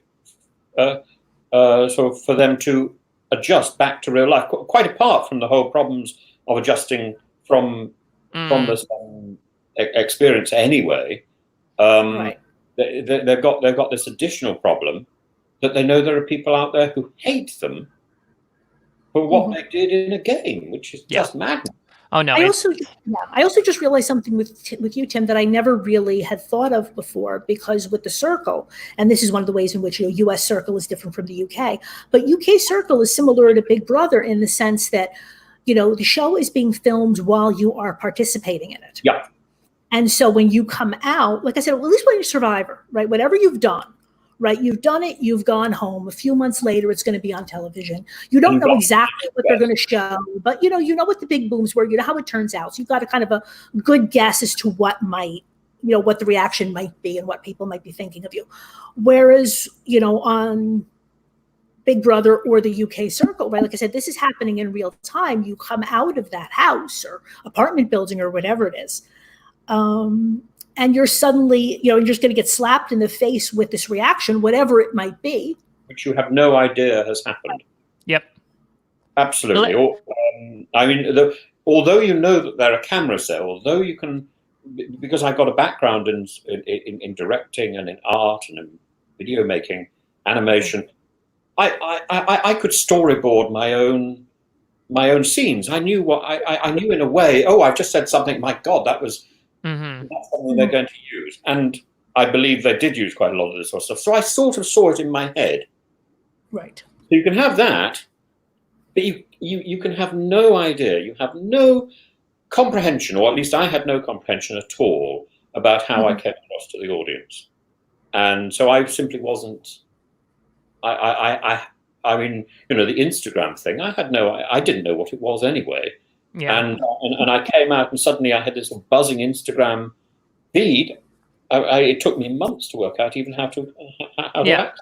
It happens a lot we see it a lot on Big Brother live feeds where people will usually erroneously say, oh, they love us. They love our alliance. Like, we're the heroes here, people. And I can understand that, again, from a game-oriented perspective, where I think certain people, in order to recompense for the things that they're doing, will paint themselves as the hero of their narrative, right? Like, I had to do what I had to do because this person is bad, so I have to get rid of this person to help me, the good guy, survive. But it's always so tough because, again, there's the irony of, for all you know, you're not the good guy. In fact, oftentimes when you say you're the good guy, you're not the good guy. It's not being perceived that way at all. Especially if they're showing us that confessional or whatever in the diary room of you saying, I'm the good guy. Newsflash, you're probably not the good guy. Yeah. It's so worrying. And as somebody who hadn't watched any reality TV, to be suddenly immersed in this and so trying to work out the rules as we went along. And once or twice I was taken off to do a confessional, and I thought, oh my God, what have I done wrong? In fact, those confessionals weren't used, and I think. I think I was then able to structure in my own mind what was going on. But there's a lot of that going on in Survivor. So people are taken to one side, and I would have thought if they're like me, they're taken to one side. Why did blah blah blah blah blah? And what do you think of this person? Oh, this person is an important person. Okay, okay. And I only had one moment, I think, in the entire series of The Circle, where I acted aggressively, and that was against that was against a person called Judy. Yeah. And I loathed her, and I acted aggressively. I hated the whole process of doing it. I was deeply upset, and thankfully I was edited in such a way that very little of that was shown. But I was deeply. Right. We saw you being upset, but I wouldn't say that we saw you being aggressive. Oh, I was determined to get her out. See, it's interesting. Now, I think this makes sense, though, Tim, as to why, because I think of all the people that probably view this show the same way you did The Circle, it's probably Greg. Greg is somebody who very much was so interested in not only what other people were doing, but what the people were doing behind the camera. Yes. That he was someone who was admittedly playing a character. He was definitely somebody who I think was like storyboarding his own moments, his own things to say. And Burnett goes into it how he feels that, you know, there's these whole layers of psychology where he's initially coming across as someone who doesn't care about it, even though he really does care about it. But that's a bit of a connection now I can see, is that I think both of you sort of regarded the show on a different level. Sort of, I could definitely see Greg as somebody who like, oh, interesting that he brought up Richard Hatch as from a producer perspective. I guess that's somebody that I should take interest in. What is Greg doing now? That's a great question, because he is somebody, so suffice it to say, the show was such a smash hit that essentially all 16 people became celebrities out of this. And from what I recall, Greg Buis pretty much dropped off the face of the earth. He does seem like somebody who, again, was more so there for the experience. So I believe he, I don't know, actually, I think he's sort of has come about, he's done like some interviews recently, but I have no idea what he's doing. For now, all we know, he could be like living off the grid in a cabin in the middle of America, just surviving on his own whims and occasional quips and not getting involved in anything whatsoever. Yeah, he's never been back on the show, although I think he has said that from time to time they have contacted him. Yeah. But he has just never agreed to do it again. Background again? What did he do? So he was a Ivy League person. I think he went to Brown. So he's very intelligent, but other than that, he had sort of become like, he was a little nomadic. He was billed as like this outdoorsman. So he was a very recent grad, and he had recently, I think, just spent some time out in the wilderness before he applied for Survivor. So he was sort of his own free spirit in a manner of speaking, but with the highbrow intelligence and functioning of someone who was able to make their way through the Ivy League system. So he had this really interesting dichotomy going, and you can see that with the character, right? Like he thinks through each and everything that he says, because he's almost playing a game with people on the island and people who are behind the camera as well. That second society, as you're talking about. Wasn't it interesting when he came out of the water and realized, when he'd done the ladder thing, I think, just as he was given immunity, he did this little squeal of delight, and he suddenly looked about 7 years old. Yeah. Didn't you feel?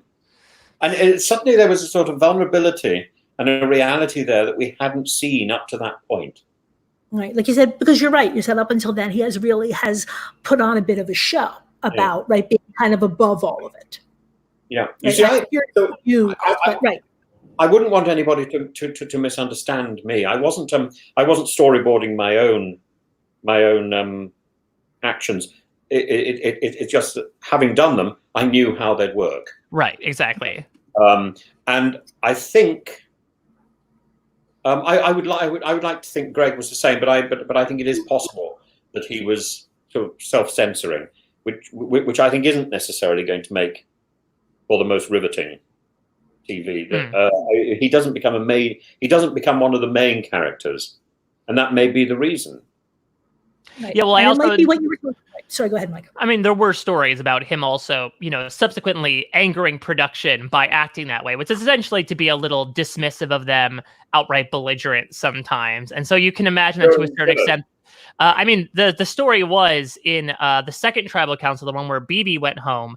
He was one of the people to lead the charge against voting for Jeff Probst instead of anybody else.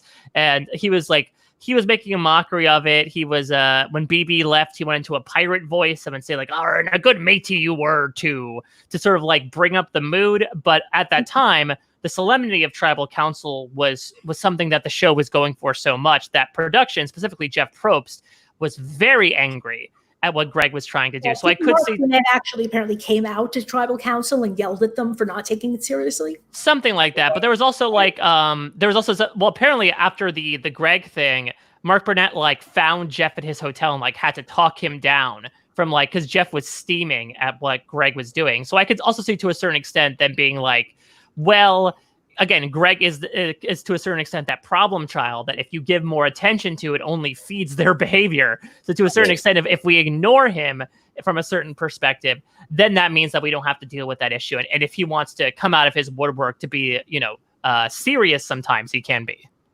Yeah. I must say I find the solemnity of the tribal council really irritating. And also I agree with you, Tim. And just in general, I mean, this is a television show, and it's funny. So with me, I guess I always just took this solemnity. I mean, Survivor takes itself extremely seriously. And I really didn't realize it to the extent that I did until I started watching Big Brother, which I started watching 5 years ago. And I used to have a terrible time. Look, it's a very different show. But they don't take themselves seriously. I mean, it's still a game for $500,000, right? That's not where people take it seriously. But people put on these ridiculous costumes and that's just baked into the DNA of the show. When you've got people running around in these different unitards and you're waking them up at 4:00 in the mornings, they have to go downstairs and bake cookies and deliver them to everybody before you can go back to bed. And you do that every hour, et cetera. It's just hard to take yourself that seriously. Yes. Yeah. What do you think? All they're doing is actually exposing some of the general tricks of the whole reality TV thing. Yeah, and there are moments in retrospect, like I think even intense Survivor fans like us will be like, we'll look at the gong and we'll look at the giant chest of money at Tribal Council and laugh. So it's suffice it to say, true to what Karen says about the show really taking itself seriously to a certain extent, they've even phased those elements out. So they'll be like, yeah, let's get rid of those cheesy elements to really make sure that Tribal Council is this big, serious, solemn process that it should be, to the point where Jeff will say, like, these are your fallen comrades. You are casting one more out tonight.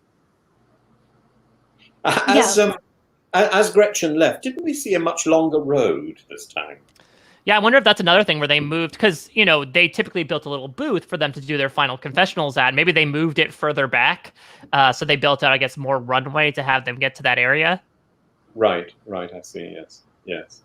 And she seemed to be walking away, and it wasn't raining at that point.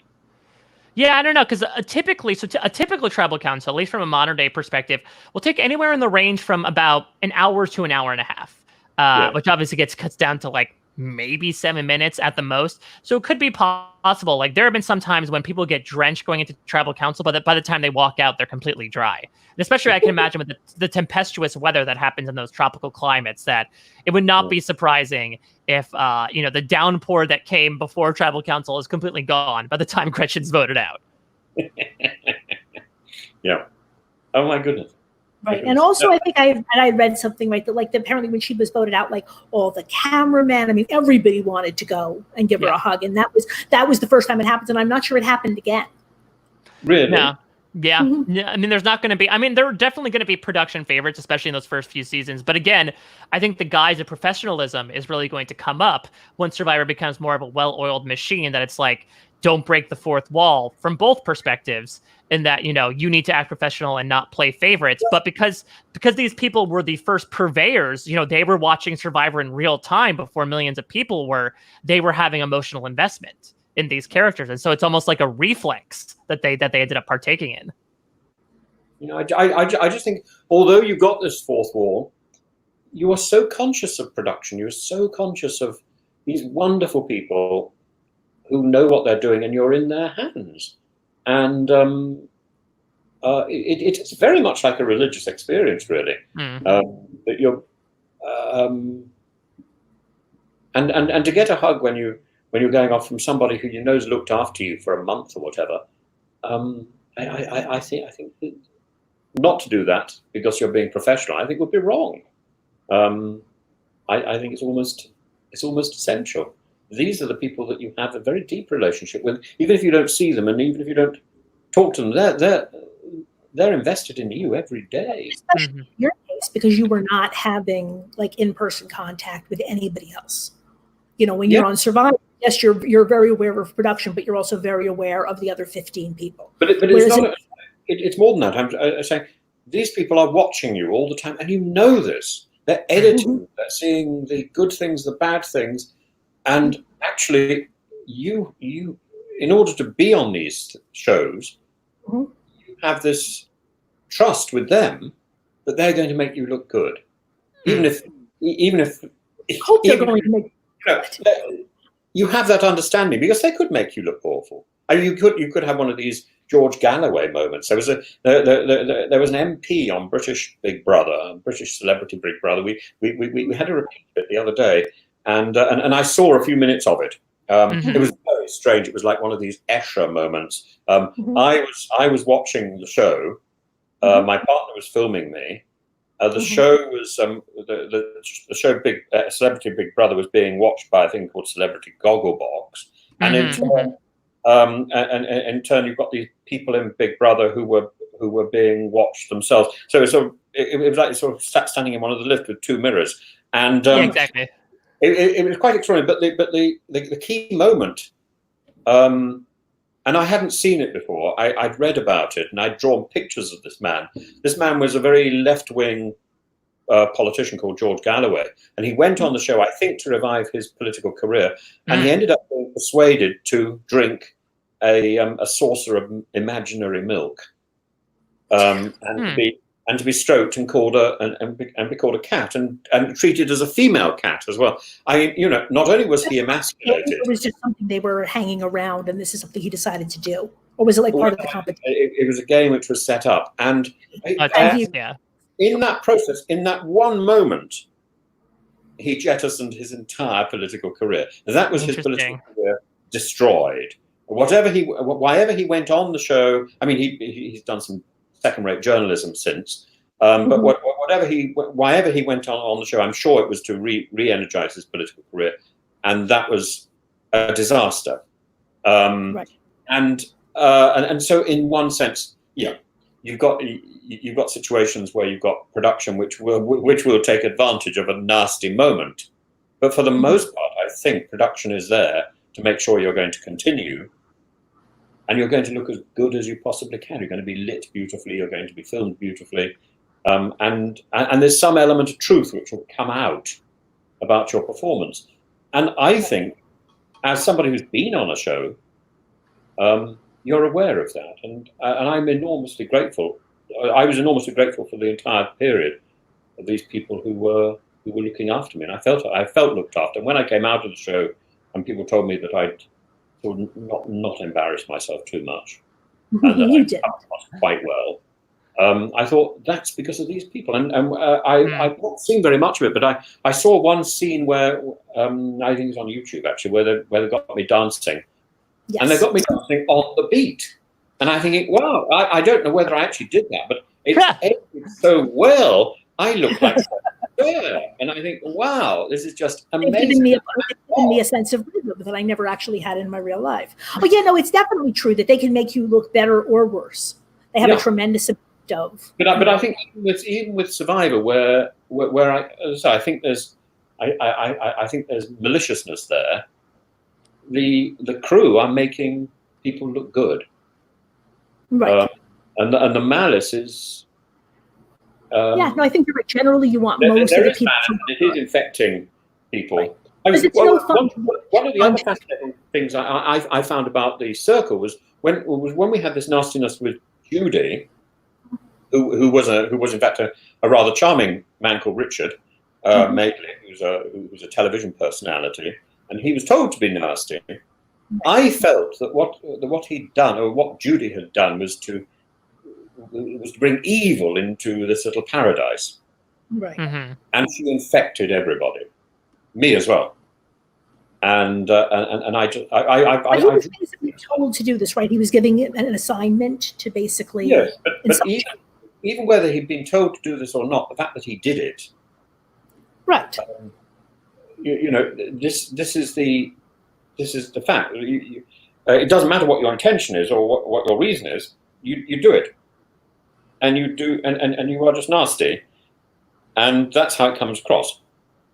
And so you have, if somebody is being nasty, somebody else is being a victim, and it's not nice being the victim of somebody else's nastiness, and being filmed at that moment and feeling that nastiness, and nastiness is infectious. And what we see in Survivor is a growth of nastiness and a growth of viciousness and a growth of aggression. It's fascinating, but very disturbing to watch. No, it's not going to get any less disturbing. Let's put it that way. Yeah, sorry, man. It's over, and now we're all going to sing Kumbaya, and everybody's going to get along just right. But unfortunately, that's not. I would be bored with that, of course. I like television as well, but I do worry about about the way this sort of stuff comes across, because when you're looking at sort of great tragedy, which is also doing nastiness, and all that stuff about catharsis and about the cleansing process of tragedy, it's been very carefully scripted so that you can see that sort of arc. As you see that arc, you go from and you've got a clear outcome, and goodness in the end is sort of praised. Right. In this case, actually, goodness is not praised. Deceit. Right. And what you're speaking about is interesting, because there is this idea in future seasons of Survivor called a winner's edit, where essentially they try to show the journey of the winner in, I'd say, a favorable light. And favorable is obviously a subjective term. It could mean from a moralistic perspective, this person stood up for this other person, therefore this is why they won. Could be from a strategic perspective, this person did a good move. So it's interesting to, again, watch the moments that maybe get picked and chosen, to the point where, I know, Tim, you said before that sometimes, like, being a nice person can make for boring television. There are some Survivor winners that I think the community at large would call boring, because the games that they were shown were of them being nice, and it did not make for as entertaining television, because they wanted to show why they won. They chose to highlight those circumstances that were not the more entertaining ones. Yes. Right.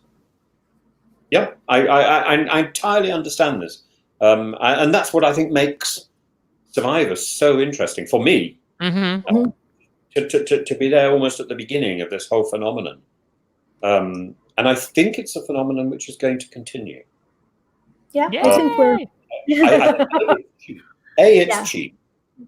And B, it shows ordinary people. And everybody wants to be on the telly. So you want ordinary people given exposure. So it ticks those two boxes.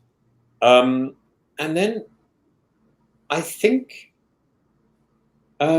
I think it's something that can be quite easily produced, and there's a formula, and we've cracked that formula. And I think Survivor here, we can see that formula developing, and it's the same formula in almost every show. Yeah, I was going to say, and because Survivor was among the first, right? You see these circle in Survivor. I can see elements of what I experienced in what I'm watching now, and I think, wow. This is extraordinary. So, Mike, I don't want to put you on the spot. So I don't know if there's anything. I don't know if you know anything. I'm not sure if you do know anything, if you could share anything.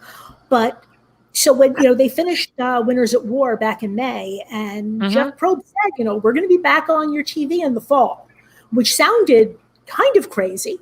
And in the time that has passed, it seems to be even more crazy, the idea that one would start a show, but that does seem to be what they're planning. I got nothing. There were some thoughts that they might be filming it in the U.S.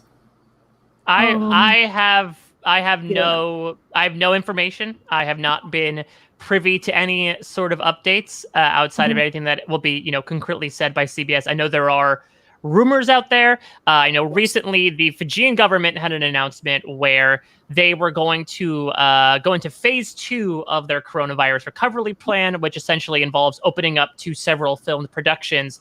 That involves some stipulations, such as, I believe, to enter the plane into Fiji, you have to provide a negative coronavirus test result, the actual paper itself. And then upon arrival, I believe you need to quarantine yourself for 14 days, either in like a resort or a facility. I also believe that the productions are taking the brunt of the cost for that as well. This could be done. You're saying given enough money, it could be done. Given enough money, there's also the idea of tax rebates. So one of the reasons why Survivor has been in one location in Fiji for the past going on 5 years nearly is because the Fijian government gives them a large tax rebate to film there. I believe those rebates are frozen. That being said, I do not see a reason outside of outright disaster where, they can't film in Fiji whatsoever that they would not go back to Fiji. They being able to be out there, they have so much stuff set up at that point. They have, lodging facilities. They have an entire compendium of challenge props and things from over the years set up. They have set up a home there to be able to ship all that stuff and use it temporarily for one season might be a bit too much. So I think that if they have the opportunity, they would want to go to Fiji. If it turns out that there's no way, no how that they're not going to go back there for the next, let's say 6 to 9 months, maybe they'll consider something else. But again, purely speculation on my part. I have no insider knowledge as to what's going on right now. Also, then one of the rumors I've heard, which makes no sense to me, but maybe it makes more sense to you, Mike, is that there was this theory that they were going to start, that rather than doing Big Brother in the Big Brother house in Los Angeles, that they were going to do that in Fiji, which makes absolutely no sense to me, but it's one of these rumors that keeps popping up. I guess they'd have to secure visas for them, get passports, and that. And they'd have to build the Big Brother house, which is again that's impossible. There's stuff there are facilities they could rent out, much like you do with Love Island. They could probably use one of the villas there, but that still seems like a lot of costs to incur to make sure that it films there. So I would not imagine so. It would. Go ahead, Tim. Why can they not film in the US for Big Brother? I think due to the spike in cases, people might feel, if the government puts restrictions on it. That being said, I'm sure there are, immunities that the production companies can work out with the government. There are stipulations that they can use as well. One of the reasons why people thought they would film in the U.S. they should film in the U.S. for Survivor is because international travel is a little bit of a big question mark right now. The Survivor crew also comprises nowadays more than 400 people coming from about 20 different countries. So another big reason why production got pushed back is because, yes, they might only use in-house people, but if you're flying people in from all these countries that also have their own issues with the virus, that's a large liability to incur as well, as opposed to something like Big Brother, which doesn't, I think they use pretty much an all-American staff. Survivor has been much more of a rolling stone of, we'll go to Fiji and we'll pick up some people. We'll go to Brazil and we'll pick up some people. That essentially every time a Survivor season films, it's a converging of so many different countries of origin into one central location. And obviously, from a viral perspective, that is not a good idea. Right. Well, I would have thought many of these reality shows would work very well under COVID rules. I think it's more so the crew thing than the casting. The Big Brother, the show itself, those 16 people are going to be the safest people in the world. Yeah. Right. As long as you isolate the crew as well. The crew, yeah. Which would probably mean you would increase crew hours and decrease the size of the crew. So what the only people who come into contact with your players presumably would be camera people if you've not got remote cameras. Right. Big Brother, you don't have any of that. It's all and the rest, all the editing and stuff can be done remotely. Yeah, but it also could be something like delivering food. Filling the pantry with food. There are people that would need to do that or set up challenge things, and they don't need to have contact with the contestants, and they can be socially distanced. So in exactly the same way as one would be delivering food to people who need it today, wherever you are.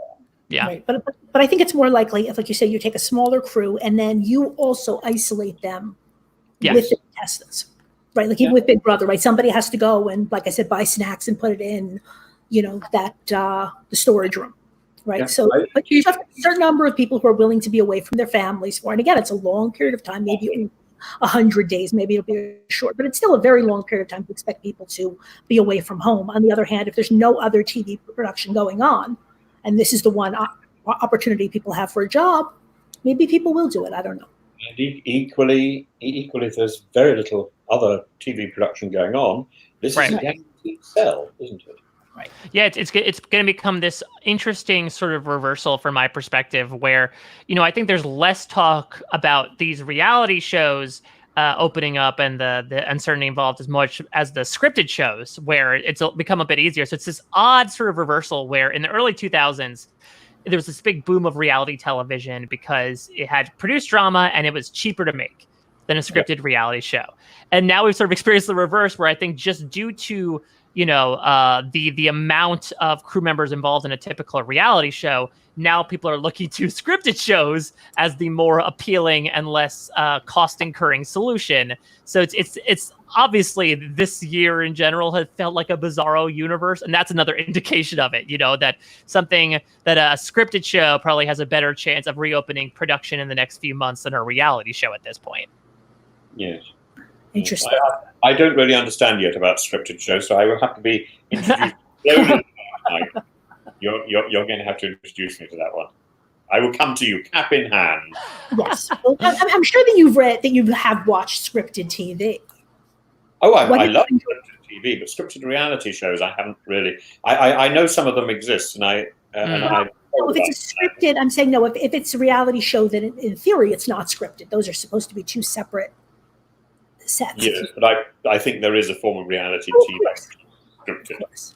Yeah, there are specifically there are shows, I think, on more of the lower networks where it's I would say almost like an unscripted scriptedness, where it's like how the show Curb Your Enthusiasm is filmed of, okay, this is the goal of the scene. You're going to walk in here and not necessarily say these things back and forth, but there are also things where, like, in confessionals, producers will feed them lines to say. So there's definitely aspects of that. Yes. Right. Yeah, and actually, if you leave somebody in a situation for long enough, they're likely to say all the things you really want. And so much TV, as you mentioned a few minutes ago, or actually, time has flown. You mentioned a little while ago the editing of and like. I mean, how anybody in British TV gets rid of because it's practically built into the language. Do you know is a rude word in Turkish? Oh, interesting. Yeah, terribly rude. But sorry, no, I can't do it. I can't speak without it. I can't speak. I'm locked into not in a Turkish sense, and as well. Extraordinary if you editing those things out, and I feel that when I've got my editing software, if I try and do that, then I end up with all these jump cuts. So that's interesting, because that's something that I think a lot, it's used in modern reality TV parlance as a Frankenbite. And it's interesting, Tim, that you say, I trust production because, they'll make me look good in a light. There will be sometimes, and I don't think this exists on The Circle, because I think there are more authentic confessionals on The Circle because of the circumstances, but there will be situations on other shows where you'll take the first half from one confessional and the second half of the sentence from another confessional and splice them together. And it's that thing where, and once you listen for it, like, you can't unhear it, where you hear just two distinctly different tones. So you could say that, like, they try to cut either whether it be filler words or try to cut things together to make the smoothest sentence possible to get across the point that they want to. But if you listen for it, you realize it's just a naturally tough thing to do, to take someone out of their natural train of thought and plop in something else completely. But there's also things about different quality of sound in one room and another. I was watching the most amazing. Well, one of the great films I love is a film by Bertolucci called 1900, Novecento. But it was filmed in Italian. It was filmed in Italy with an international cast, so a lot of the people didn't speak Italian. And when you look at an English dub of the film, right, all the Italians are speaking English, but it's clearly overdubbed. But even the main English-speaking actors like Burt Lancaster have dubbed their own words in the studio, and you can hear this different sound, and it doesn't always sound natural. It's a compelling film, but it's very, very, very, very strange soundtrack, and in some cases, I think it's rather a cheap sound system. But it's something which Hollywood uses all the time. It used to be called looping. I don't know whether it still is. All right. So we've gone on and on, and you've got to go to work. Yes, I do. Actually, unfortunately, we've been doing this. We were on 2.5 hours now. So let me just do a little bit of a housekeeping. So much. I'm so sorry. No, it's lovely. But yes, now I have a whole day of work that I have to go do at work. So first of all, Tim, we've done this before, but please tell everybody where people can find you on social media if they want to see your illustrations, your movies, or all the other things you do. Isn't this extraordinary? I'm now on social media, and I'm not selling bikinis. So you find me on Instagram under Professor_Tim_Wilson. On Twitter, it's Prof_Tim_Wilson. And I use them slightly different. Oh, Facebook! I never know what my Facebook is, so don't even think about Facebook. Yeah, but again, it's also some YouTube is the other one, and you find me under YouTube under my partner's name, which is so it's the name of our film company, Zontul Films Limited. That's ZONTUL FILMS Ltd. And I've been working on some animation for the last few weeks, and so I should be getting some stuff up there soon, which will be quite exciting. Mike, what are your details? What about you? What are you? Where can people find you? So in general, at a Mike Bloom type on Twitter and Instagram, but that's usually where I put out, as Karen said, I do a lot of stuff around the internet, but so you can check out my stuff at parade.com, my podcast on robhasawebsite.com. In general, I do a Survivor podcast every week, where much like this podcast, for the off season, we're going back in time to do a different week of Survivor every single week. It's a Survivor Fun and Games podcast. There's almost no substance to it whatsoever, but it is delicious nonetheless.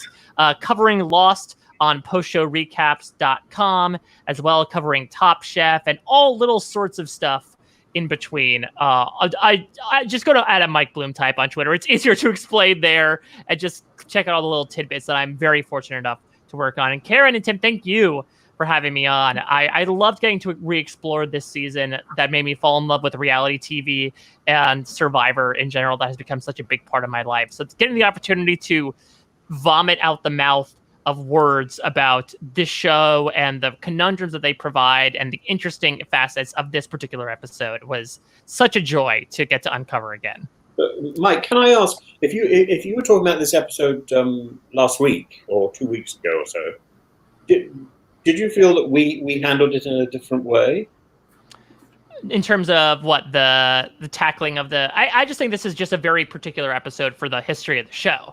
That I think that you were looking at it on a podcast the other day. Mm-hmm. But it's not all from Borneo. They did the first episode of Borneo, and then they're doing different episodes from different seasons. And my understanding is at the end, when we get to the finale, you're gonna go back to Borneo. Yeah, right. That. So we've been doing a lot of time jumping. So for example, we did season 1, episode 1, season 2, episode 2, season 4, episode 3, season 4, season 29, episode 4, and we just did season 15, episode 5. So we're basically cherry picking what are some really interesting episodes of Survivor and sort of nailing together to be constructive, not destructive, our own little ramshackle season. Yeah, but I'll send you a link for the first show, which was about Borneo, so you will understand that. And then, like I said, they're going to come back at the end of the season.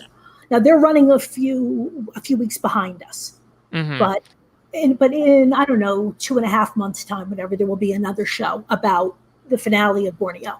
Yes, which I'm very excited to hear your thoughts on, because that's the biggest episode of Survivor ever. It's a big moment in television history, so I'm excited to get your thoughts on it, especially in the day and lens of this year.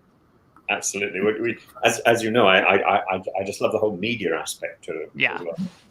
So let me just do a little bit more housekeeping here for some coming up on Survivor NSFW. First of all, please check out our new website at survivornsfw.com. You'll see it looks very different. Everything you should want, from the regular shows, for the shows on Patreon, the T-shirts, the wrestling stuff. It's all in one place. So tomorrow at 9 p.m. Eastern, the usual slot, Johnny will be talking to Dreams from Survivor Fiji. I'm not sure who he has for next week, but I'm sure there is another guest lined up. Also, if you enjoy this programming and other program we put out, please consider becoming a patron at patreon.com. Survivor NSFW patrons get access to additional episodes like our weekly Q&As, Castaway watch-alongs, and other special patron programming. We also have a dedicated Facebook group where we do things like we play trivia. We just casted a first booth season of Survivor, things like that. So please check it out. Next week, in terms of this show, Tim, you and I will finally be joined by the man, the myth, the legend, the great Johnny Fairplay. Oh my goodness, I'm so looking forward. Now, because you already know what Johnny's most famous move with what he did at a family visit, and so he likes to come on when families are involved. So no, the families are not coming out to Borneo, but they do get videos, and so that's going to come up in the next episode, and so Johnny wanted to come on and talk about that. I think that's about it. Same bat time, same bat channel, 2 p.m. Eastern next week with Johnny. So in the meantime, I want to hope you all be there. Please stay safe, stay healthy, and see you next week, same time on Survivor NSFW. Bye. Say bye, everybody. Bye, everybody.